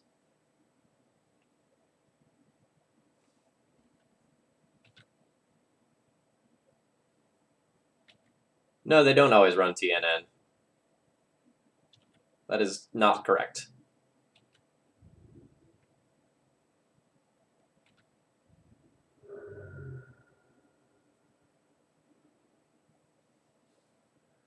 I would have done this at end of combat, rather than in a main phase if my opponent has anything else to play.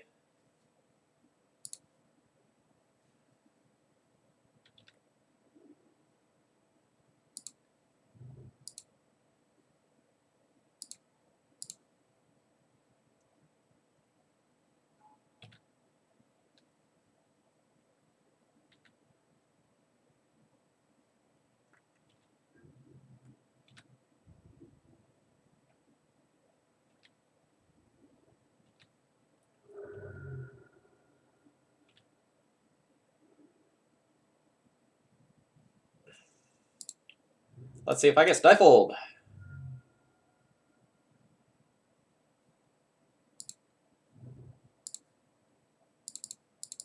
Let's see if I get dazed. Holy shit. Everything's working. In before Ancient Grudge on both of these. Croson Grip. That's spicy.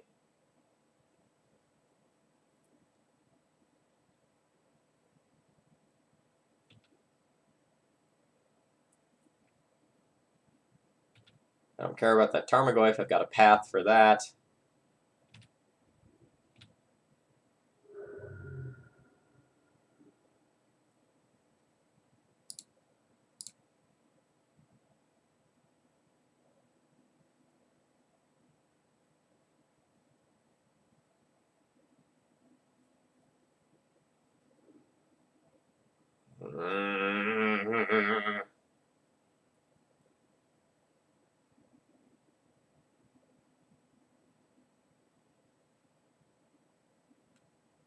So I guess I'm getting rid of Plains Counterspell and then fetching.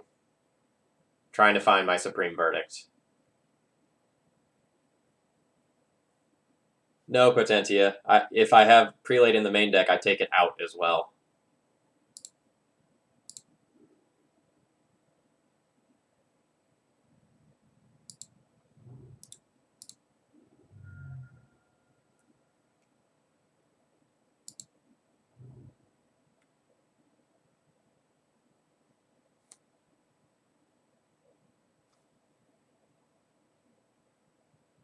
I'm going to try to find Verdict this turn.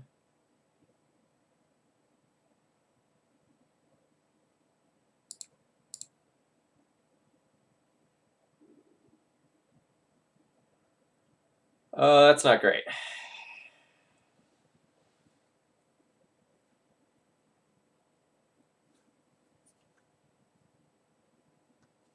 A lot of my outs just disappeared.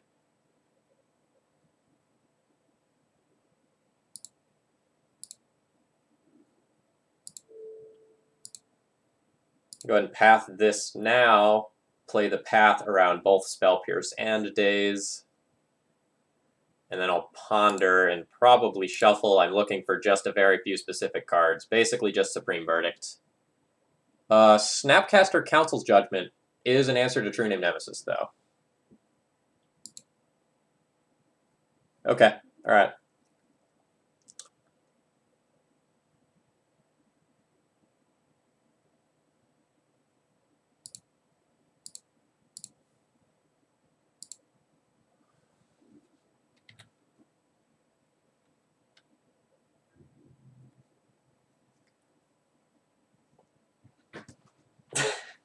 Fine.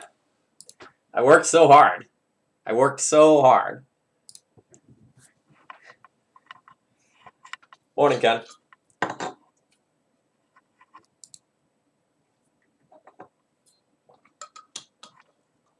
Okay, so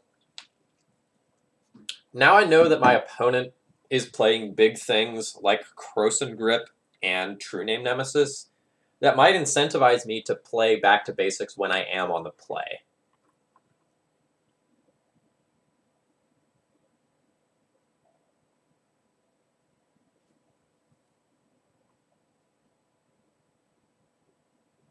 Actually, it's probably just wrong to not bolt in response to the ponder, right? Because I had one card in hand. I could have, like, drawn Force and then, like, forced that, then played something like a Supreme Verdict, but whatever.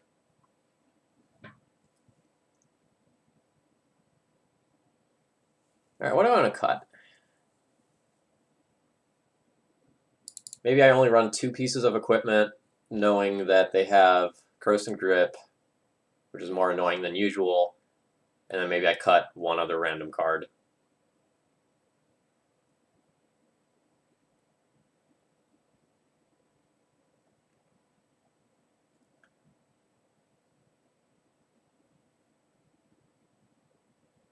Maybe Jace. Like, Jace isn't great against a deck that's running, like, True Names and Mongeese that are kind of hard to deal with. I can see going down on one of those.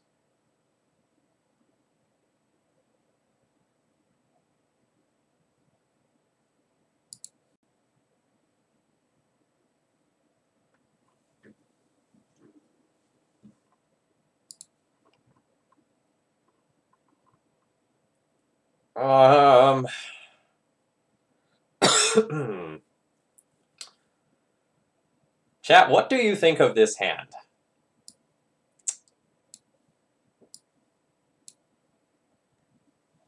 I aggressively counter their first 2 cantrips. I play out Jitte, and then if I draw a land, like a white-producing land, I have 2 removal spells.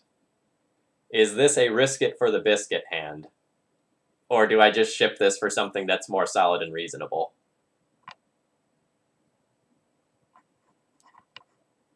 Oh, this hand is insanely greedy. But my question is, like, is the upside of this hand high enough to warrant keeping?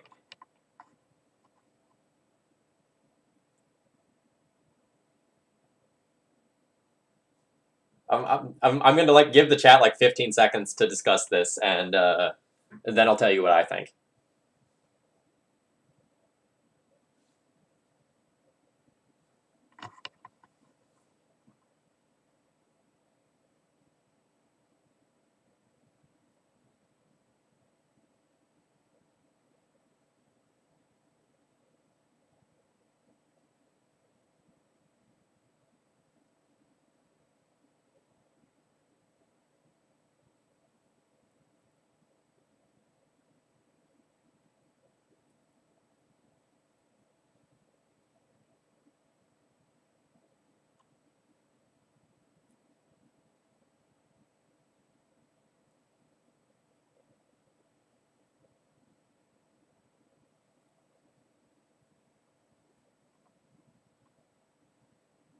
Okay, so I think that's enough time.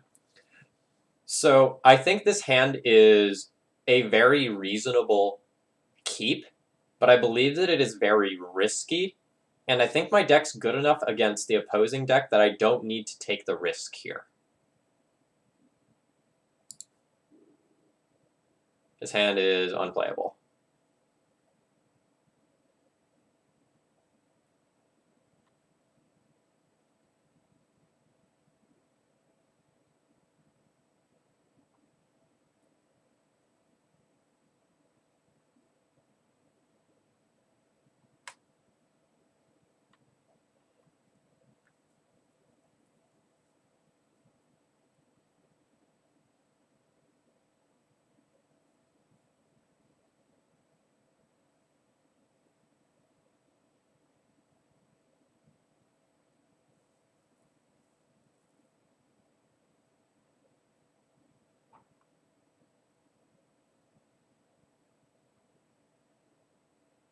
Jazzy, I listen to a lot of rock and roll, things like AC/DC, Scorpions, Styx, Meatloaf, that sort of stuff, and a lot of J-pop. I play a lot of rhythm games in my spare time, so a lot of times I'll be listening to like DDR music and things of that nature.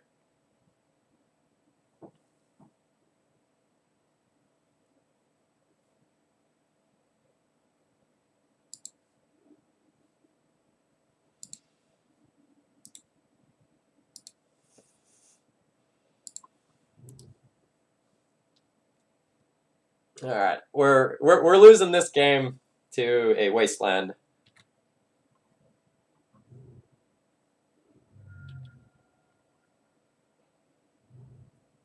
I do think that first hand was keepable.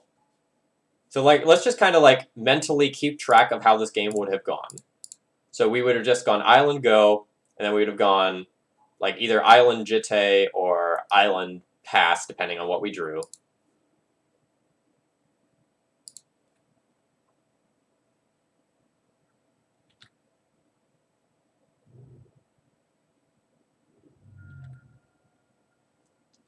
The Mega Man music is super catchy. I love it.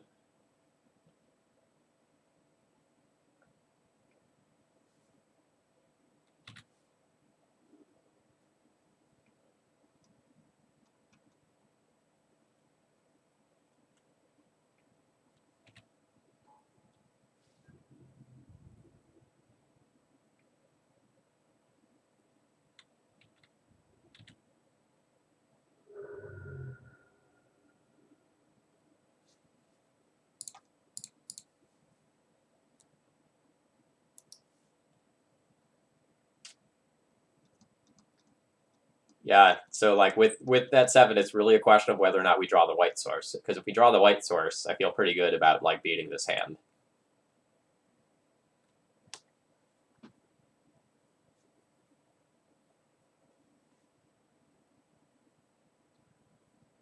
We still might. Like, we could draw Island next turn and the Stoneforge might live, and then we can be in okay shape. Yeah, looks like we're playing D&D if you're just looking at the board.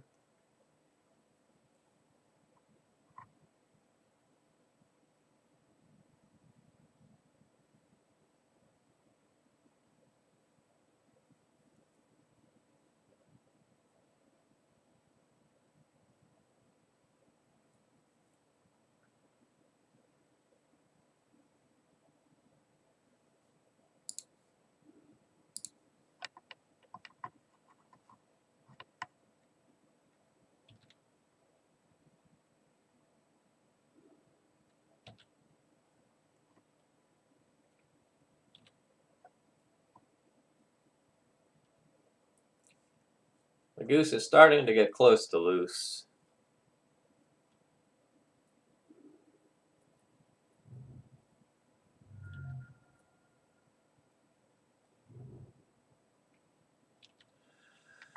Alright. 4 more cards to see a lightning bolt. 3 left in deck.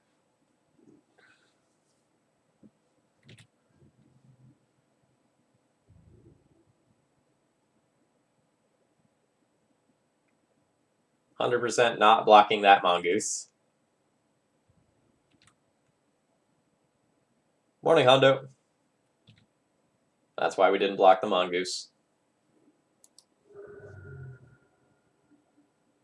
Island. Island, yes! Yes! There's hope.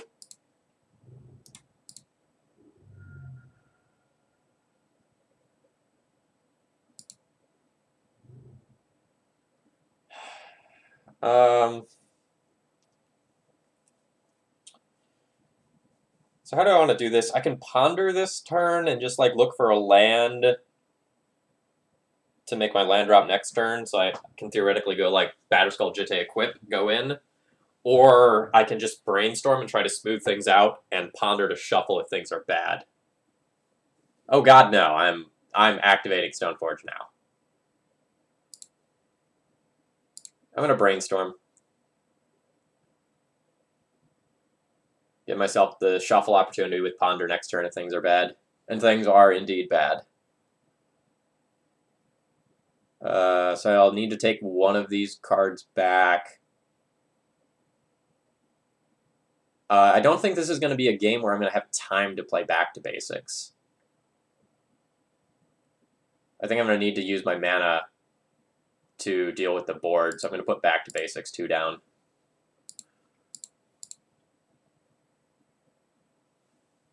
Yeah, I've resolved 2 Stoneforge Mystics, so they know I have this. So essentially, I need them not to have something like that.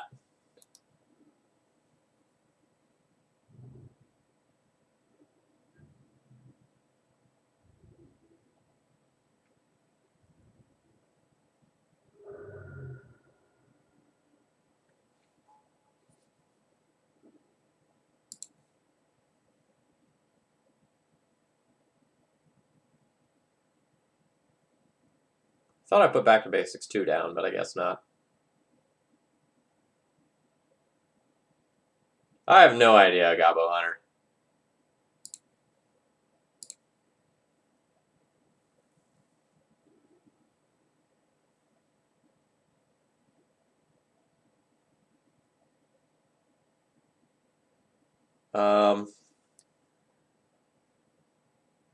So if I take Tundra,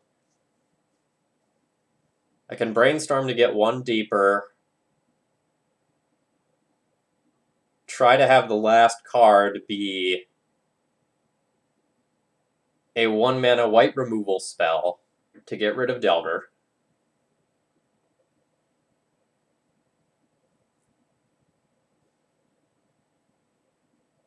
Then brainstorm for both EE and land on my next turn. I guess that's better than taking 1 random draw and then not being able to brainstorm as well. Oh shit.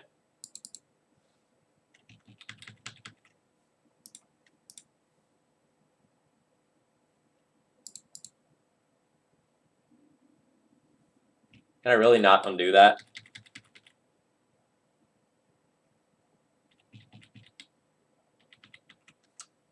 Well, we're gonna shuffle. Hey, that is like so much better.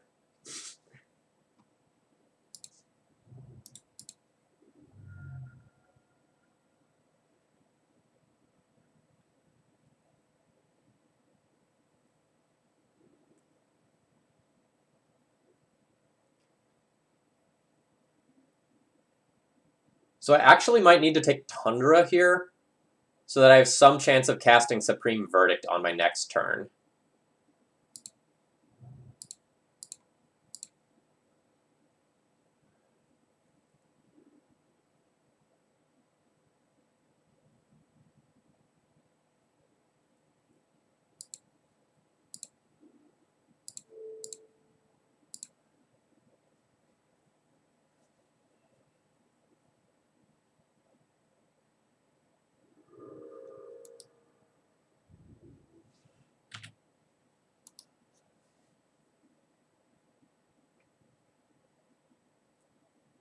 I mean, I'm just gonna, like, die to a bolt.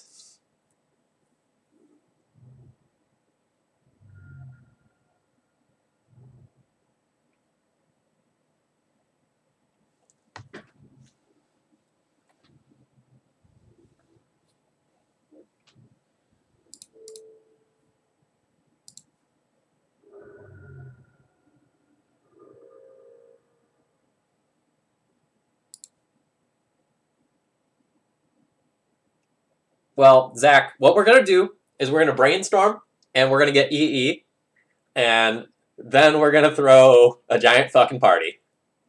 Ready? EE. EE. Back to basics. That is not gonna do it.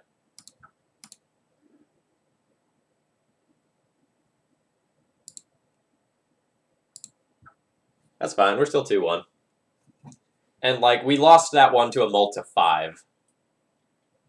Not to, like, necessarily what our opponent was doing. Like, I feel fine about that matchup more generally.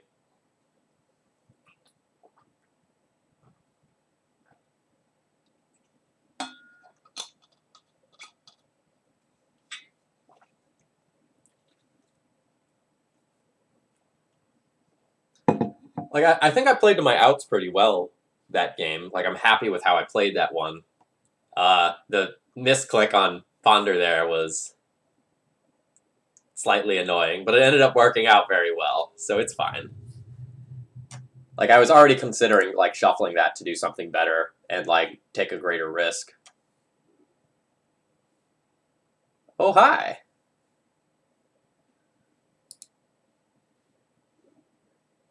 We're playing against the illustrious Menguchi himself.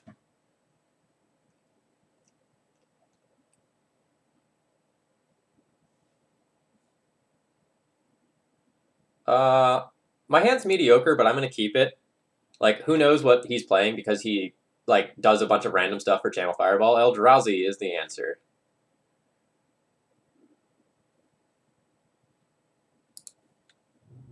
Well, my Supreme Verdict and True-Name Nemesis are probably going to be pretty good against this.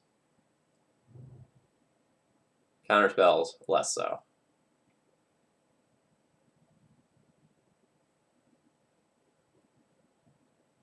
Endless 1 for 3 happens.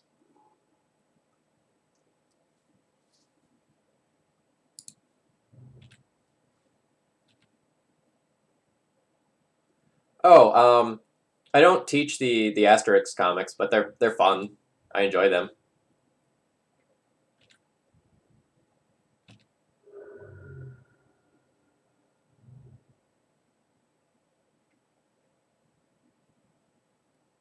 Alright. Thought Knot's good. My opponent can take either my Jace or my Verdict. Probably my Verdict. Or sorry, either my True Name or my Verdict. Probably the Verdict because it's disastrous for them. But then that means I get to, like, tap out for True Name and then play Jace on the following turn.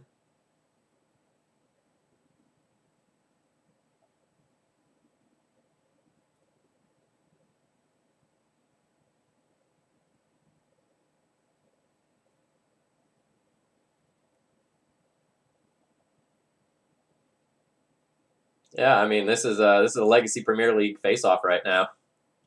Preview of things to come in the future, perhaps.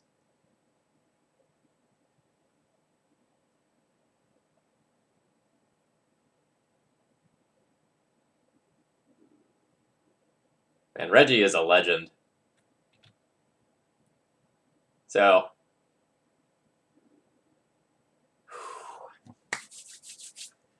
I'm playing my True Name this turn. Just, like, I don't want to get that Thought Knots here, but this Swords to Plowshares is going to be amazing.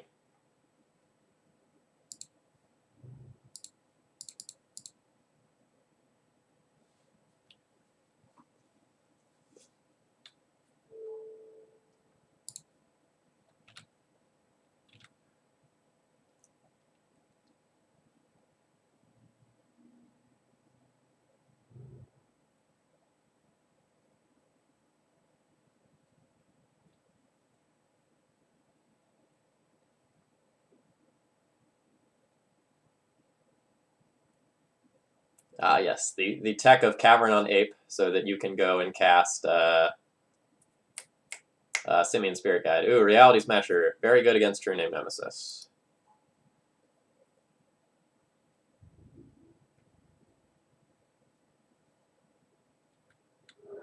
Oh my god, I wanted to block Thought-Knots here. Well, I guess I didn't get to do that. Whatever.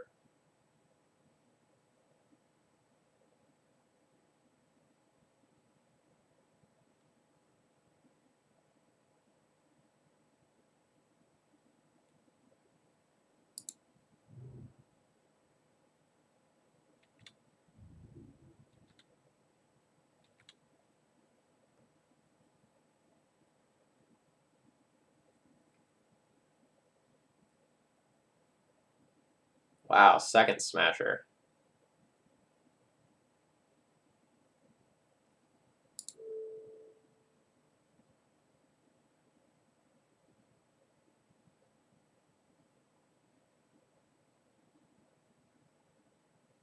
So...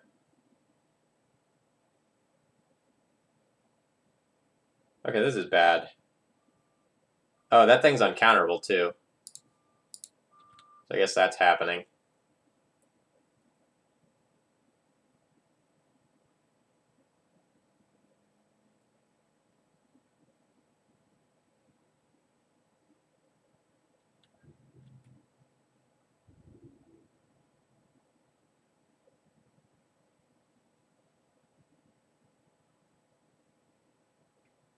So I can get rid of one Smasher, block Thought-Knots here, take 8. Yep, I'm dead.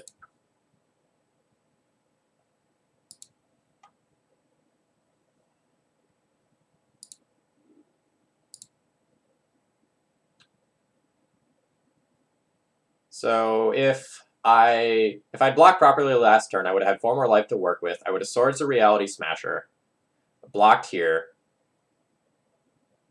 taken 8, gone to 3 life, and then just died the following turn to trample damage from Reality Smasher. So like I didn't like punt that one away, I was still losing. That was a very aggressive hand. Alright, Baneslayer, Verdict, Disenchant for Chalices, Path.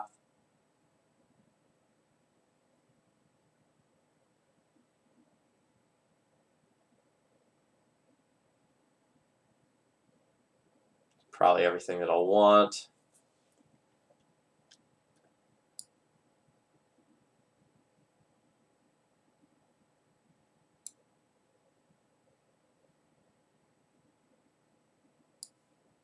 So I can go for that line, like just like trying to Swords the Thought-Knots here, but then what do I do long term? I'm still just like stone cold dead long term.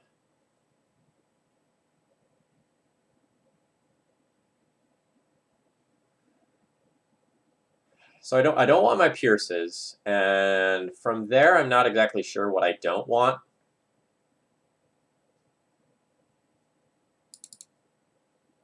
Clique's not the greatest.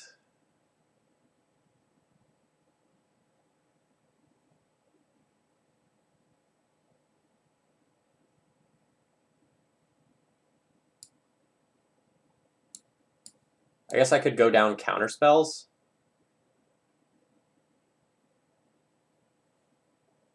Since they're bad against Cavern.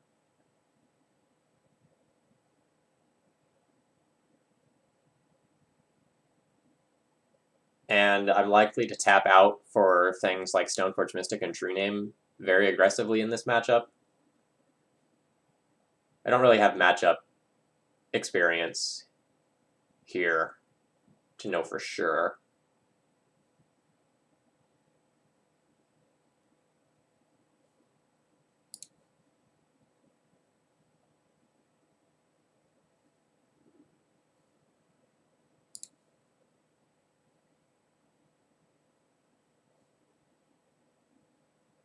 All right, this hand has a plan. The plan is like True-Name into Jitte. I'm going to ponder here, hoping to find both land and blue cards. It's a real shame to shuffle away a Verdict.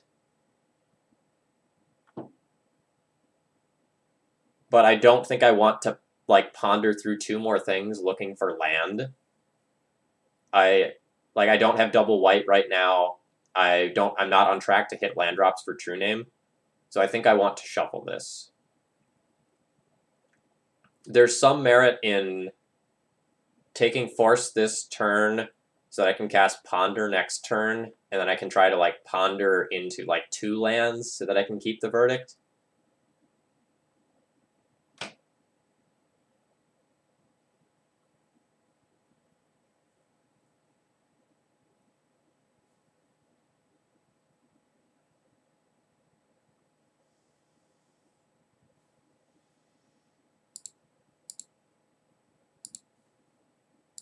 I'm going to keep it.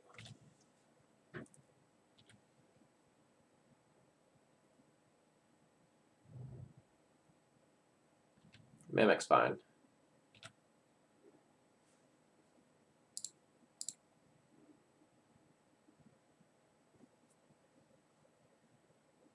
So I don't want Snapcaster. I do kind of want the Verdict. And I 100% want Flooded Strand.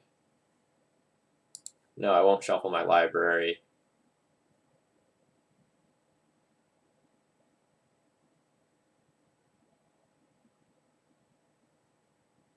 I'm going to play the Flooded Strand and defer the decision about fetching for a little while longer.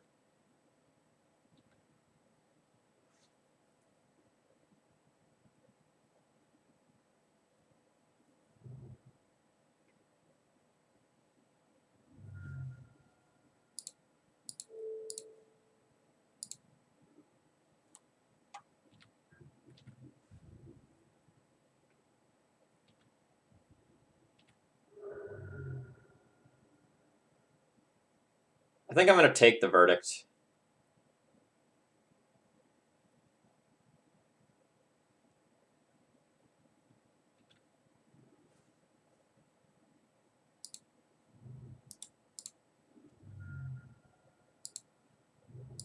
Like, it doesn't play well with the True-Name plan, but if this somehow goes wrong via, like, All Is Dust or Ratchet Bomb or something of that nature, I'll be happy to have this around.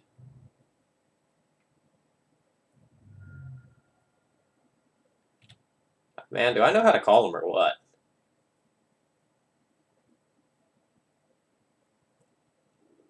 Oh, and I spiked the land. So actually, it might just be better to play EE on 2, crack for 2, get rid of both Ratchet Bomb and Eldrazi Mimic this turn. That way, long term, I can keep both Jitte and True-Name Nemesis.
This hand is weak.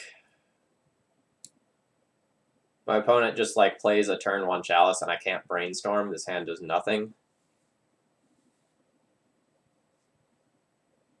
I think even though this has a true name, I should probably just mulligan this one for not having enough action. I really need some early interaction in this matchup to do anything.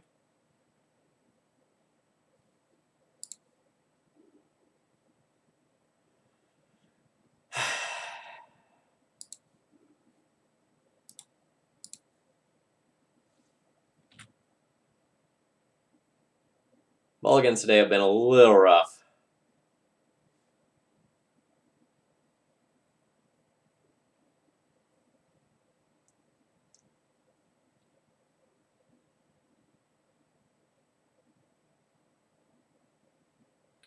If all I draw for the rest of the game is just mono lands,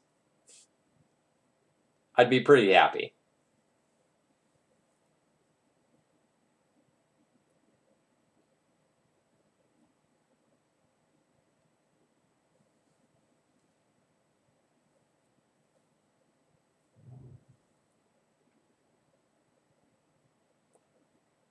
Mimic, I accept. Okay. Again, all I want to do now is draw lands.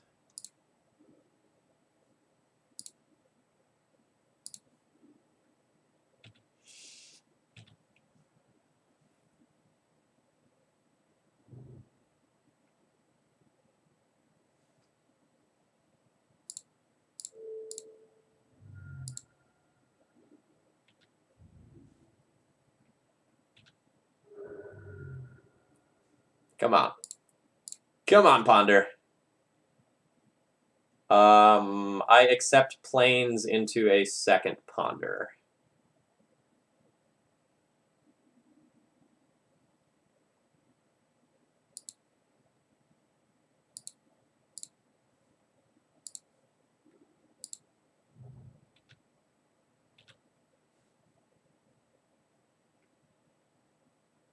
Basic planes, I took a mulligan to 6, and the hand was rough. It had an island, a Ponder, Batterskull, Baneslayer, Force, and I think I drew Snapcaster. Something approximating that.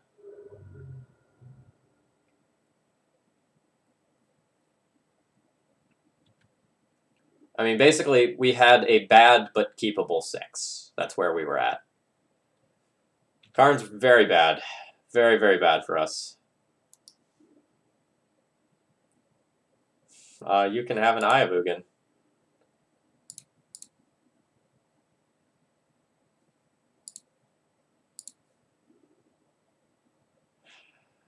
Ah!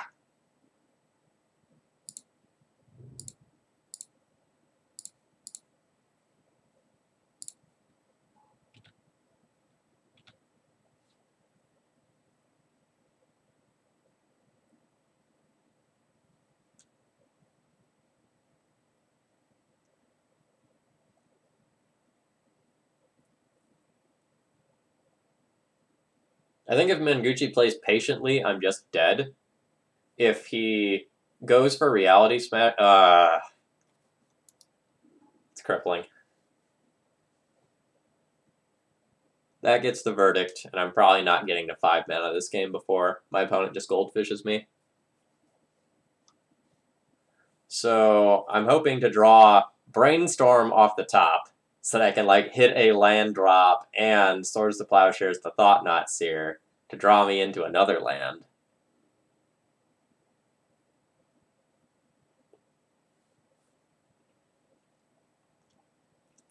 So I've been playing a lot of Eldrazi off stream.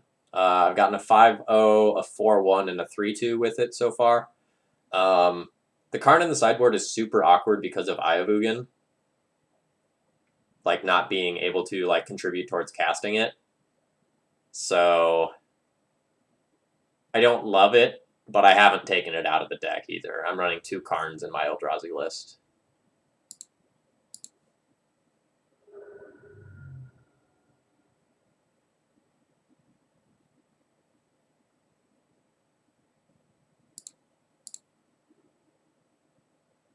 Okay. Okay. That's good.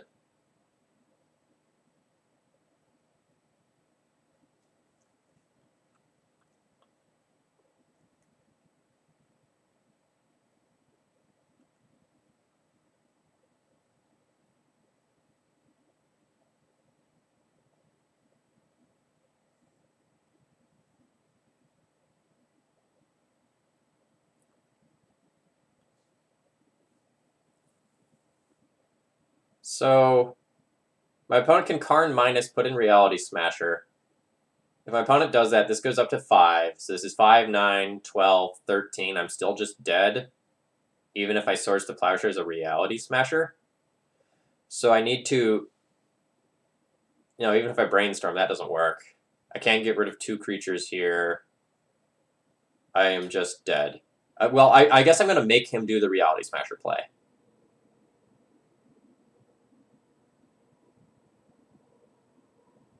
So I'll put back these 2 life leaky things, I guess.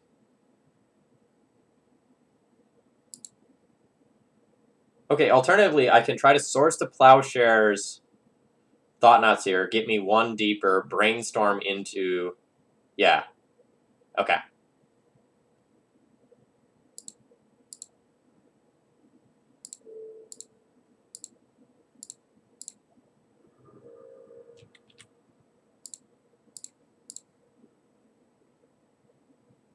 Alright, that's not going to do it.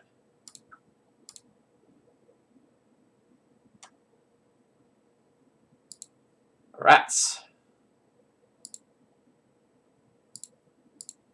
So just to pull it up, this is everything.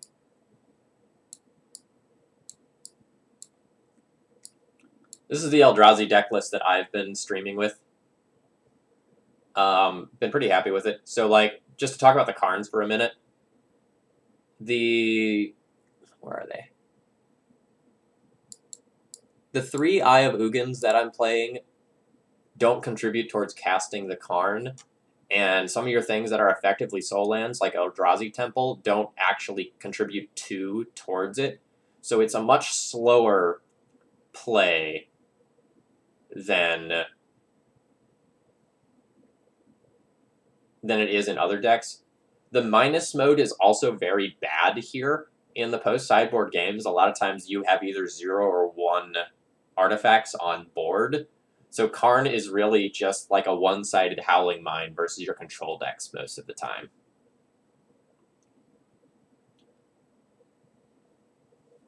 So, Zach, you say pitching Snapcaster Mage to Force the Wheel was wrong, but I don't know that it was. My other 2 cards I had at the time were the Ponder, which is 100% necessary to dig for my lands, and my Verdict, which if that doesn't get taken by a Thought-Knot Seer, that helps me stabilize a turn earlier.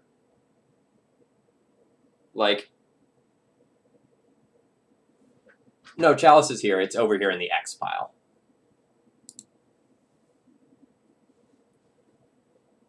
Yeah, like we've had rough breaks with mulligans in the last 2 matches, and that's fine. I accept that, but I feel okay about the deck list more generally.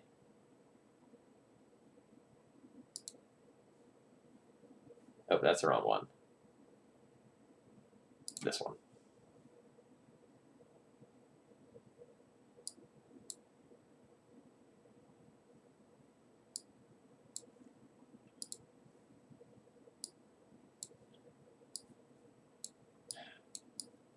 Like, I guess I can see an argument for, like, force pitch Verdict so that I can go, like, Ponder, Snapcaster, Ponder on 3. That's not unreasonable.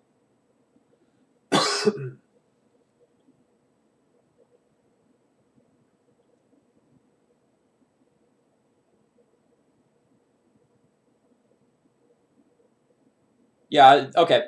I can see a real argument for that. That's fair.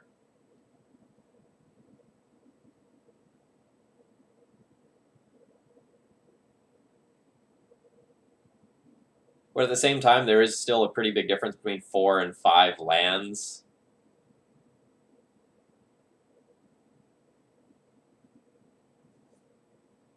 I guess... So, if I pitch the Verdict Then I lose the Snapcaster Mage to the Thought-Knot Seer, and I end up in about the same place. So I think in that particular game, it's irrelevant. So in the worlds where there's not a Thought-Knot Seer, though, I guess...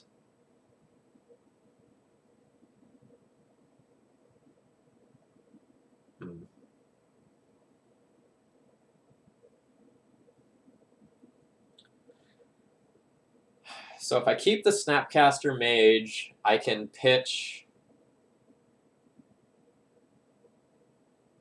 the Snapcaster's body to an Eldrazi Mimic if it's not grown and buy a little time.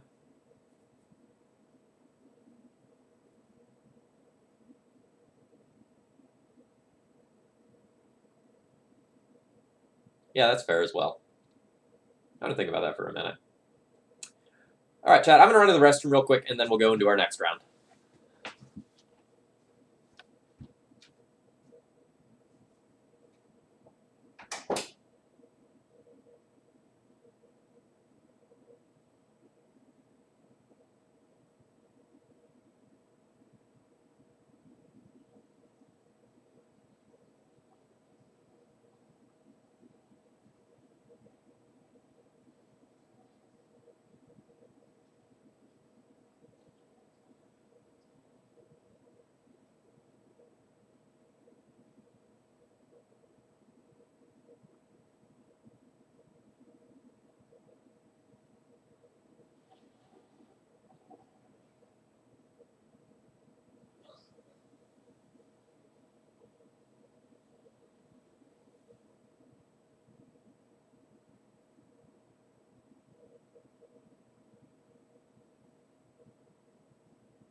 Yeah, Zach, I don't think there's a right answer to that spot necessarily.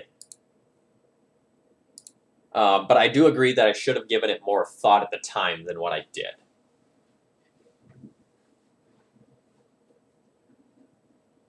So hello, everyone. My name is Phil Gallagher. I run ThrabenU University, a site exclusively for legacy, death, and taxes. I put up a new article yesterday, a guest tournament report. I have a second guest tournament report submitted to me. I'll be doing the editing this afternoon, and that should be up this evening. If not, it will be up tomorrow night. I'm also involved in the Legacy Premier League, so if you enjoy my Legacy content, be sure to check out the Legacy Premier League as well on Wednesday nights at about 5 p.m. Eastern Time. Last week was an absolute riot and had some of the most interesting moments of Magic I've ever seen, with no exaggeration. Noah Walker did some disgusting things with Matt Courier on stream.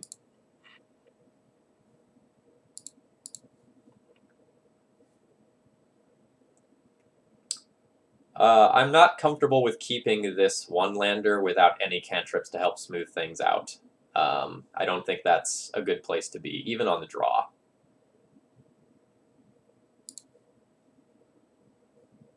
This is a much more reasonable hand, and I will keep a threat.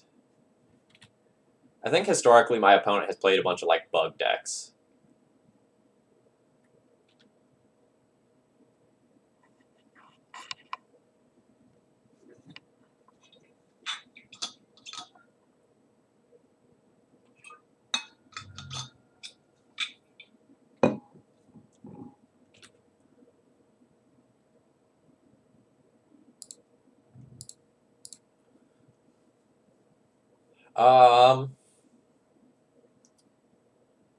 This is an interesting set of cards.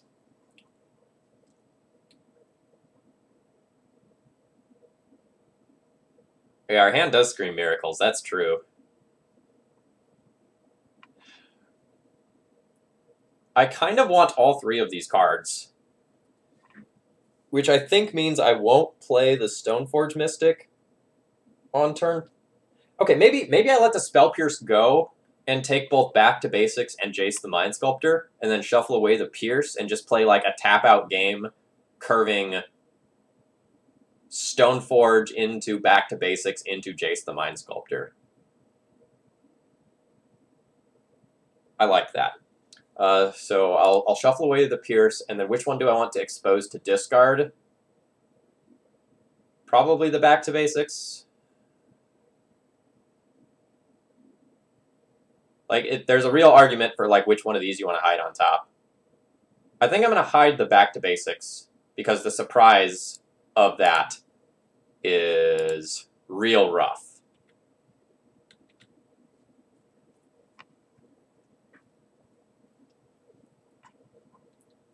If my opponent is like 100% non-basic deck, or they just continue to fetch out non-basics, this Back to Basics is going to get them.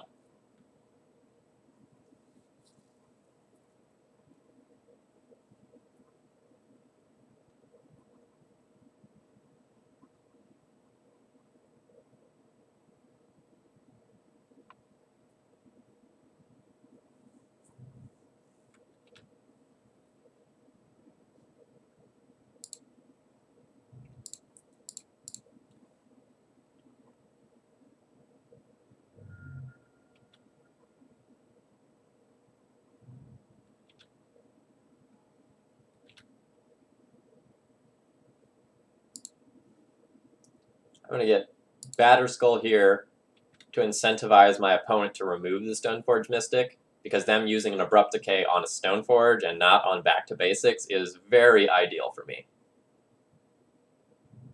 God, just like fetch something and tap out for a 3-drop. Just do it. Just do it for me. Preferably not True-Name Nemesis, though. Leovold is fine. I accept.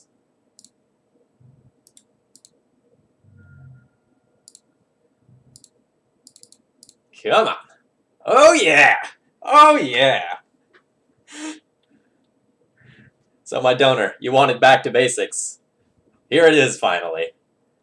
Here it is, doing crippling work.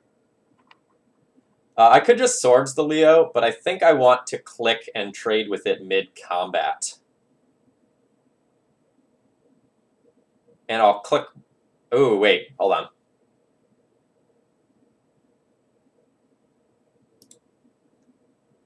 Okay, I can draw one card a turn. So I can click myself on my opponent's turn, and that's fine.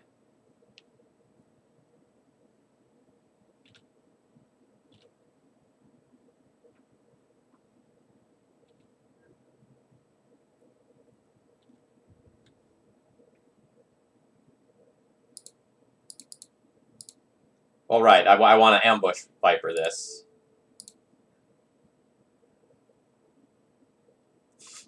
And my opponent has had enough of my shit. They just said, sure. Alright, so my opponent is some sort of bug control deck featuring Leovold. Potentially a bug mid-range deck. I didn't see very many of their cards. Well, let's try to figure out what I want. I probably want this Baneslayer Angel. This sword is probably pretty annoying. And I'll consider, like, Verdict and Flusterstorm. Path is also potentially better than Swords to Plowshares. My opponent may or may not actually have basic lands. I don't think I'll bring in the Path for game 2, but if I don't see any basic lands for my opponent this game, I'll bring in Path for game 3, probably.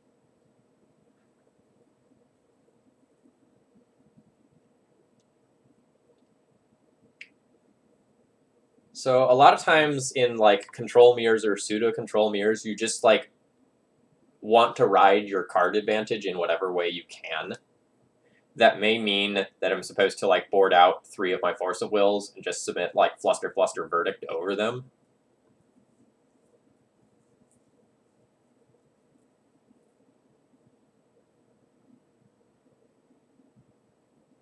I also know that Clique was good there because it traded with Leovold. But more generally, my opponent is probably a Baleful Strix deck, and Clique is just, like, terrible against Strix. So So I think I'll board out a Clique. I'll probably like trim a Swords to Plowshares.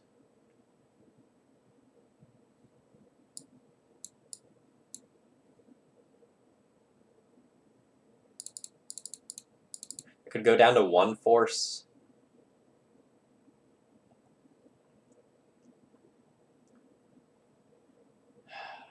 I wish I had confirmed whether my opponent was like a controller aggro deck. Because like if they have a bunch of Tarmogoyfs, then I really want Swords. But if they don't have a bunch of Tarmogoyfs, I don't want those.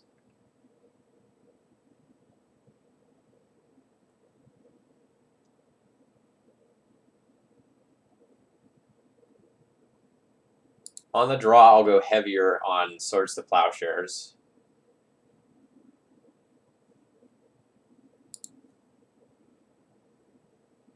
Man, Motor Shuffler, why do you hate me? What have I ever done to you?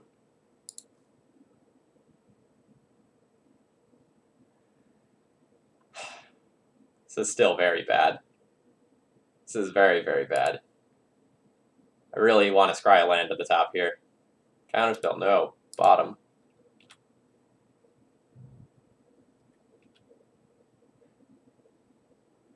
Okay, alright. I hit a land. That's great.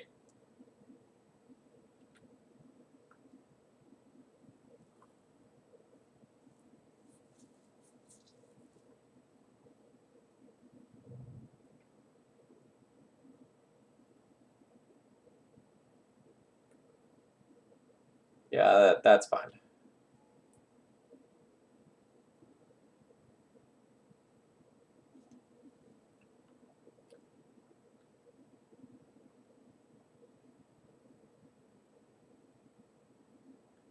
So I almost want to just, like, brainstorm and pass the turn. Or, like, sorry, play a land and pass the turn, intending to, like, brainstorm on my opponent's turn and then Swords to Plowshares the Tarmogoyf. This will give me some flexibility in case I need to respond. There is some argument for,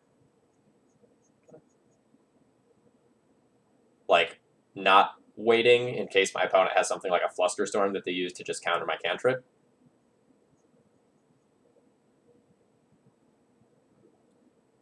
Miracles is probably a better deck than Stoneblade. This is a donation stream. I've enjoyed playing Stoneblade a lot. The matches that I've lost have been pretty close. Okay. I was going to say, if my opponent doesn't fetch, I'm fine with just taking 1. But I don't think I want to take 2 here.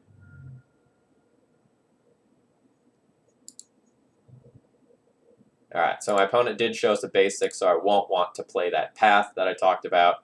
Ooh, man, back to basics. Great. So I don't think I necessarily want Jitte and EE right now with my current hand. So I'm going to get rid of the 2 of those and just kind of keep all my instants.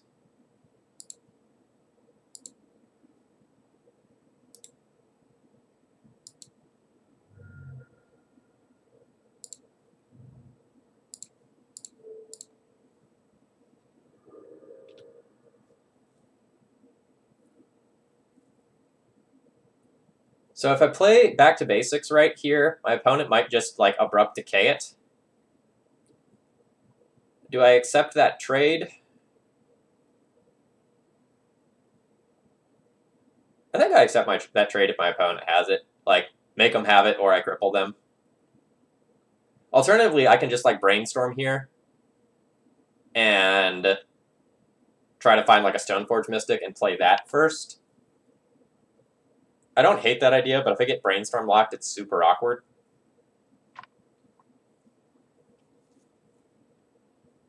The thing is that I don't really want to back to basics after my opponent plays like something like a Liliana.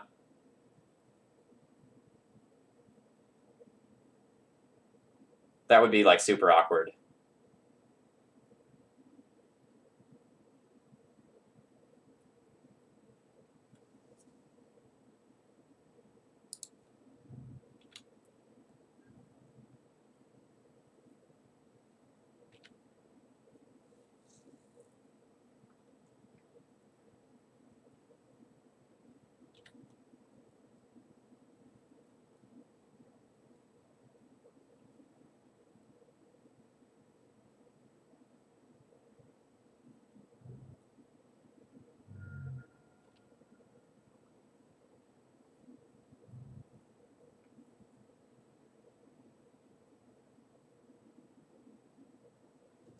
Alright, so now I can Brainstorm and hide my back to basics.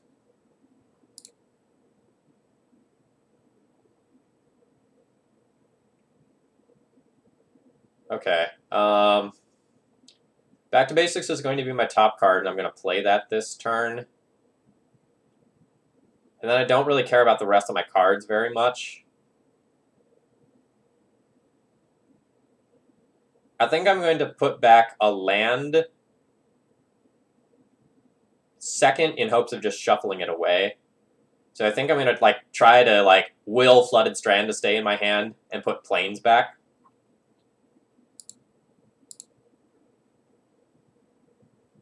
This way, if my opponent does get the Flooded Strand... Oh, perfect.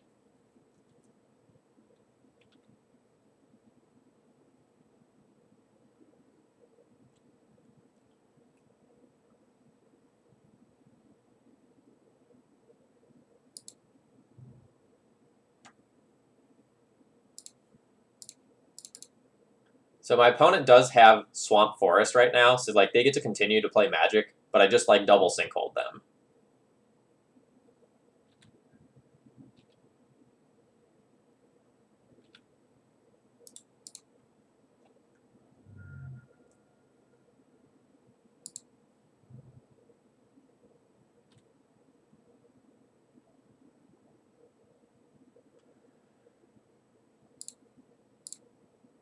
I'm fine with playing this out. Make my future cards a little bit more annoying. I expect Back to Basics to get decayed here, but I might be wrong. Yep.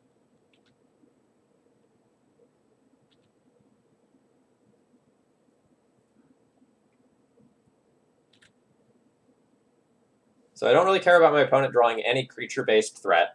However, Planeswalker would be very bad for me.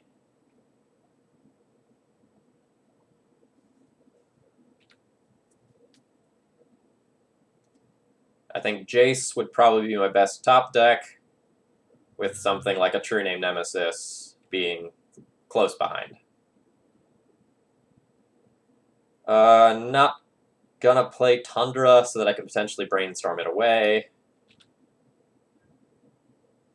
It'll suck if it gets hemmed, but it's not that big of a deal. I'm already on 4 lands. The only thing I can't currently do is cast either Baneslayer Angel or hardcast Force of Will or Batterskull.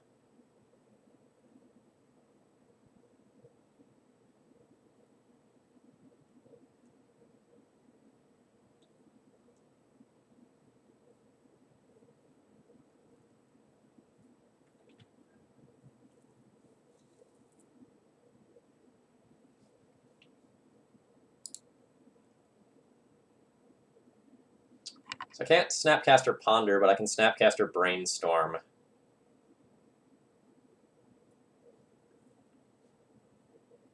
Is that fine? If I Snapcaster Brainstorm right now, I might be able to fetch away some of this garbage. I might Brainstorm lock myself. I think it's fine. Kind of expect this to get countered, honestly. Nope.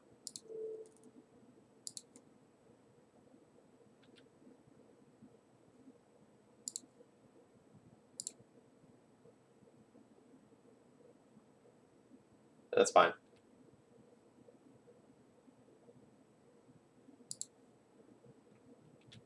I don't regret not playing the Tundra because I want to shuffle away this Tundra. I don't really want to have that in play.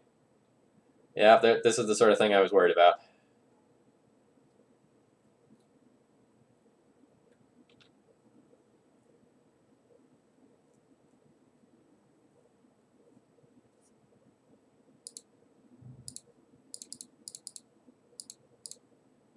Alright, deal with that.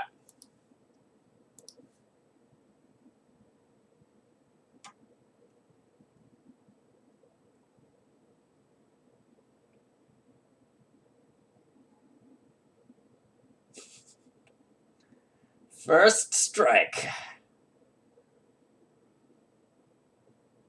Yeah, super rewarded for not playing the Tundra, apparently. because then I wouldn't have been able to Baneslayer Angel if my opponent had the waste. And this sword is going to be really good in a turn or two.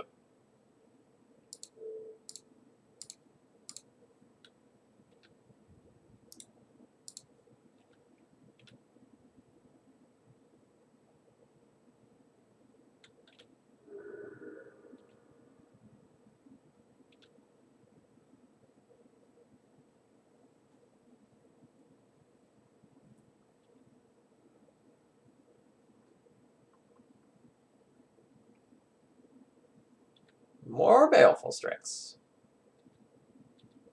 No, I want to open myself up to the line of, like, drawing land so that I can go sword equip. I'm punished by this exact thing. But I think it's fine.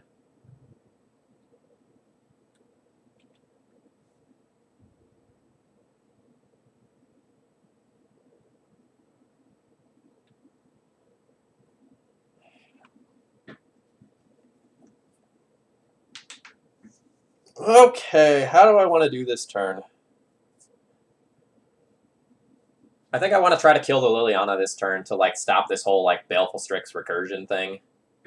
So I think I'm going to go Snapcaster, Swords, Leovold, use Jitte, kill Strix, attack in on Liliana.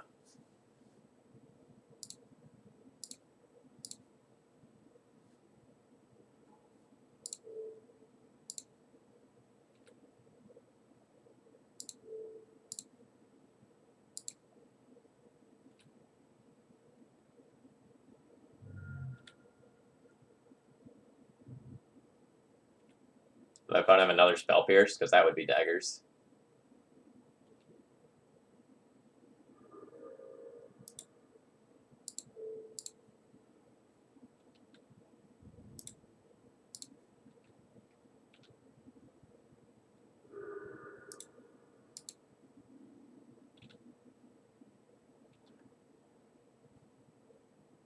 Hey, my opponent can Toxic Deluge for 11 to get rid of Baneslayer Angel.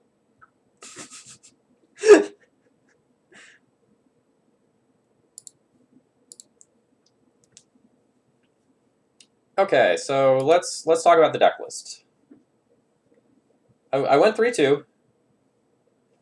As far as the Stoneblade list goes, the list felt fine. This list felt much, much better than yesterday's list. I liked this much more. More generally, the question you need to ask is, like, is Stoneblade a deck that you should be playing right now? And there was a lot of it at the Classic. So I think I went 3-2 yesterday as well. I don't know. Okay, so I don't know that Stoneblade is a better control deck than Miracles, and I don't know that Stoneblade is a better equipment deck than Death and Taxes right now.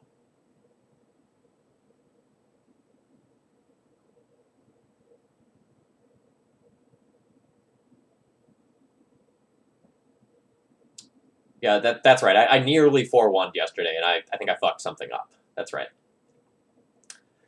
So I don't know if Stoneblade is, like, the best choice for the metagame, but it certainly feels solid. Like, the match that I lost... Some of the matches that I lost today on stream were really due to poor mulligans and some of my draws really just not coming together as functional games of Magic. Most of the games that I played actual Magic in went pretty well. So, as far as this deck list goes, I think the moments where I was doing the worst were moments where I had too much of the clunk in it. So, like, there were a lot of hands where I had, like, Jitte, Verdict, Jace in the opener or something like that, and I didn't have enough early interaction.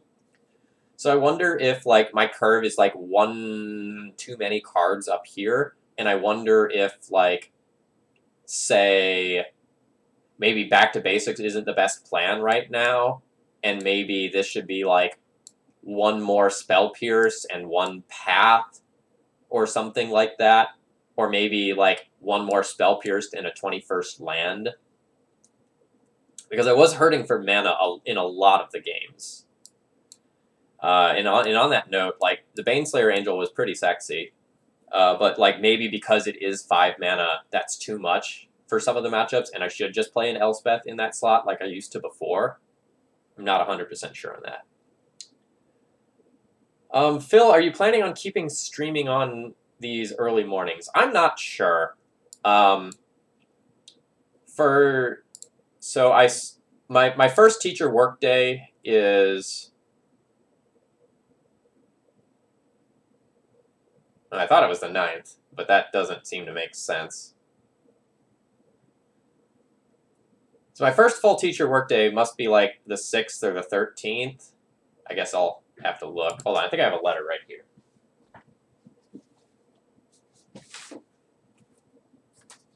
Sixth. Okay. So my first day of work is here on the 6th. Once I hit this point, I will probably start returning to a more normalized set of stream hours. But until then, over these next 2 weeks, like, I don't know exactly what my stream schedule is going to be. It's going to be a little bit sporadic. Once we hit the school year, I will be doing 2 evening streams for sure. They probably won't be Monday and Wednesdays now, because my Wednesdays for like the next 8 weeks are set aside for the Legacy Premier League. So it might be like Tuesday, Thursdays, or like Monday, Thursdays, or something like that. I don't know exactly. I'll let you all know once I have that figured out. But it's gonna kind of be a function of, you know, what makes sense. Yeah, I teach Latin. All right. So overall, I have a positive impression of Stoneblade, but I don't know that it's really one of like the tier 1 decks to beat. I always am going to keep this deck in mind when I'm doing like my other deck constructions, because I think people will be playing this strategy, but I don't know that it's the best thing that you can be doing right now. That's my overall thoughts on this.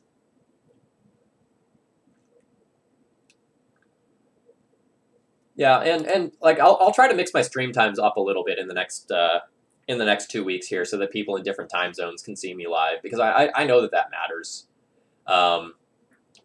For right now, the last few days, it's been easy for me to like stream in the morning, eat lunch, go run out and do all the errands that I need to do. Yeah, Maddie, Latin is not the easiest subject. There's a lot of grammar, a lot of rules. It does not come naturally to a lot of people. All right, so I'm Phil Gallagher. I run ThrabenU University, and I'm participating in the Legacy Premier League. Remember, that is Wednesday nights at 5 o'clock Eastern Time, 5 p.m. Eastern Time on Julian's channel. That's It's Julian, and you can check it out. His website has all the information about that as well. If you're enjoying my content, please follow me. We're getting pretty close to a Soldier Stompy stream for my, let's see, I think that's 1,100 person follower goal. And if you're really enjoying my content, please consider subscribing to support me and what I do, or submit a donation deck list and see me play one of your cool brews on stream. Cheers, folks. Have a good afternoon, and I'm going to get to work on editing an article for ThrabenU University. It'll probably be up later today. Goodbye.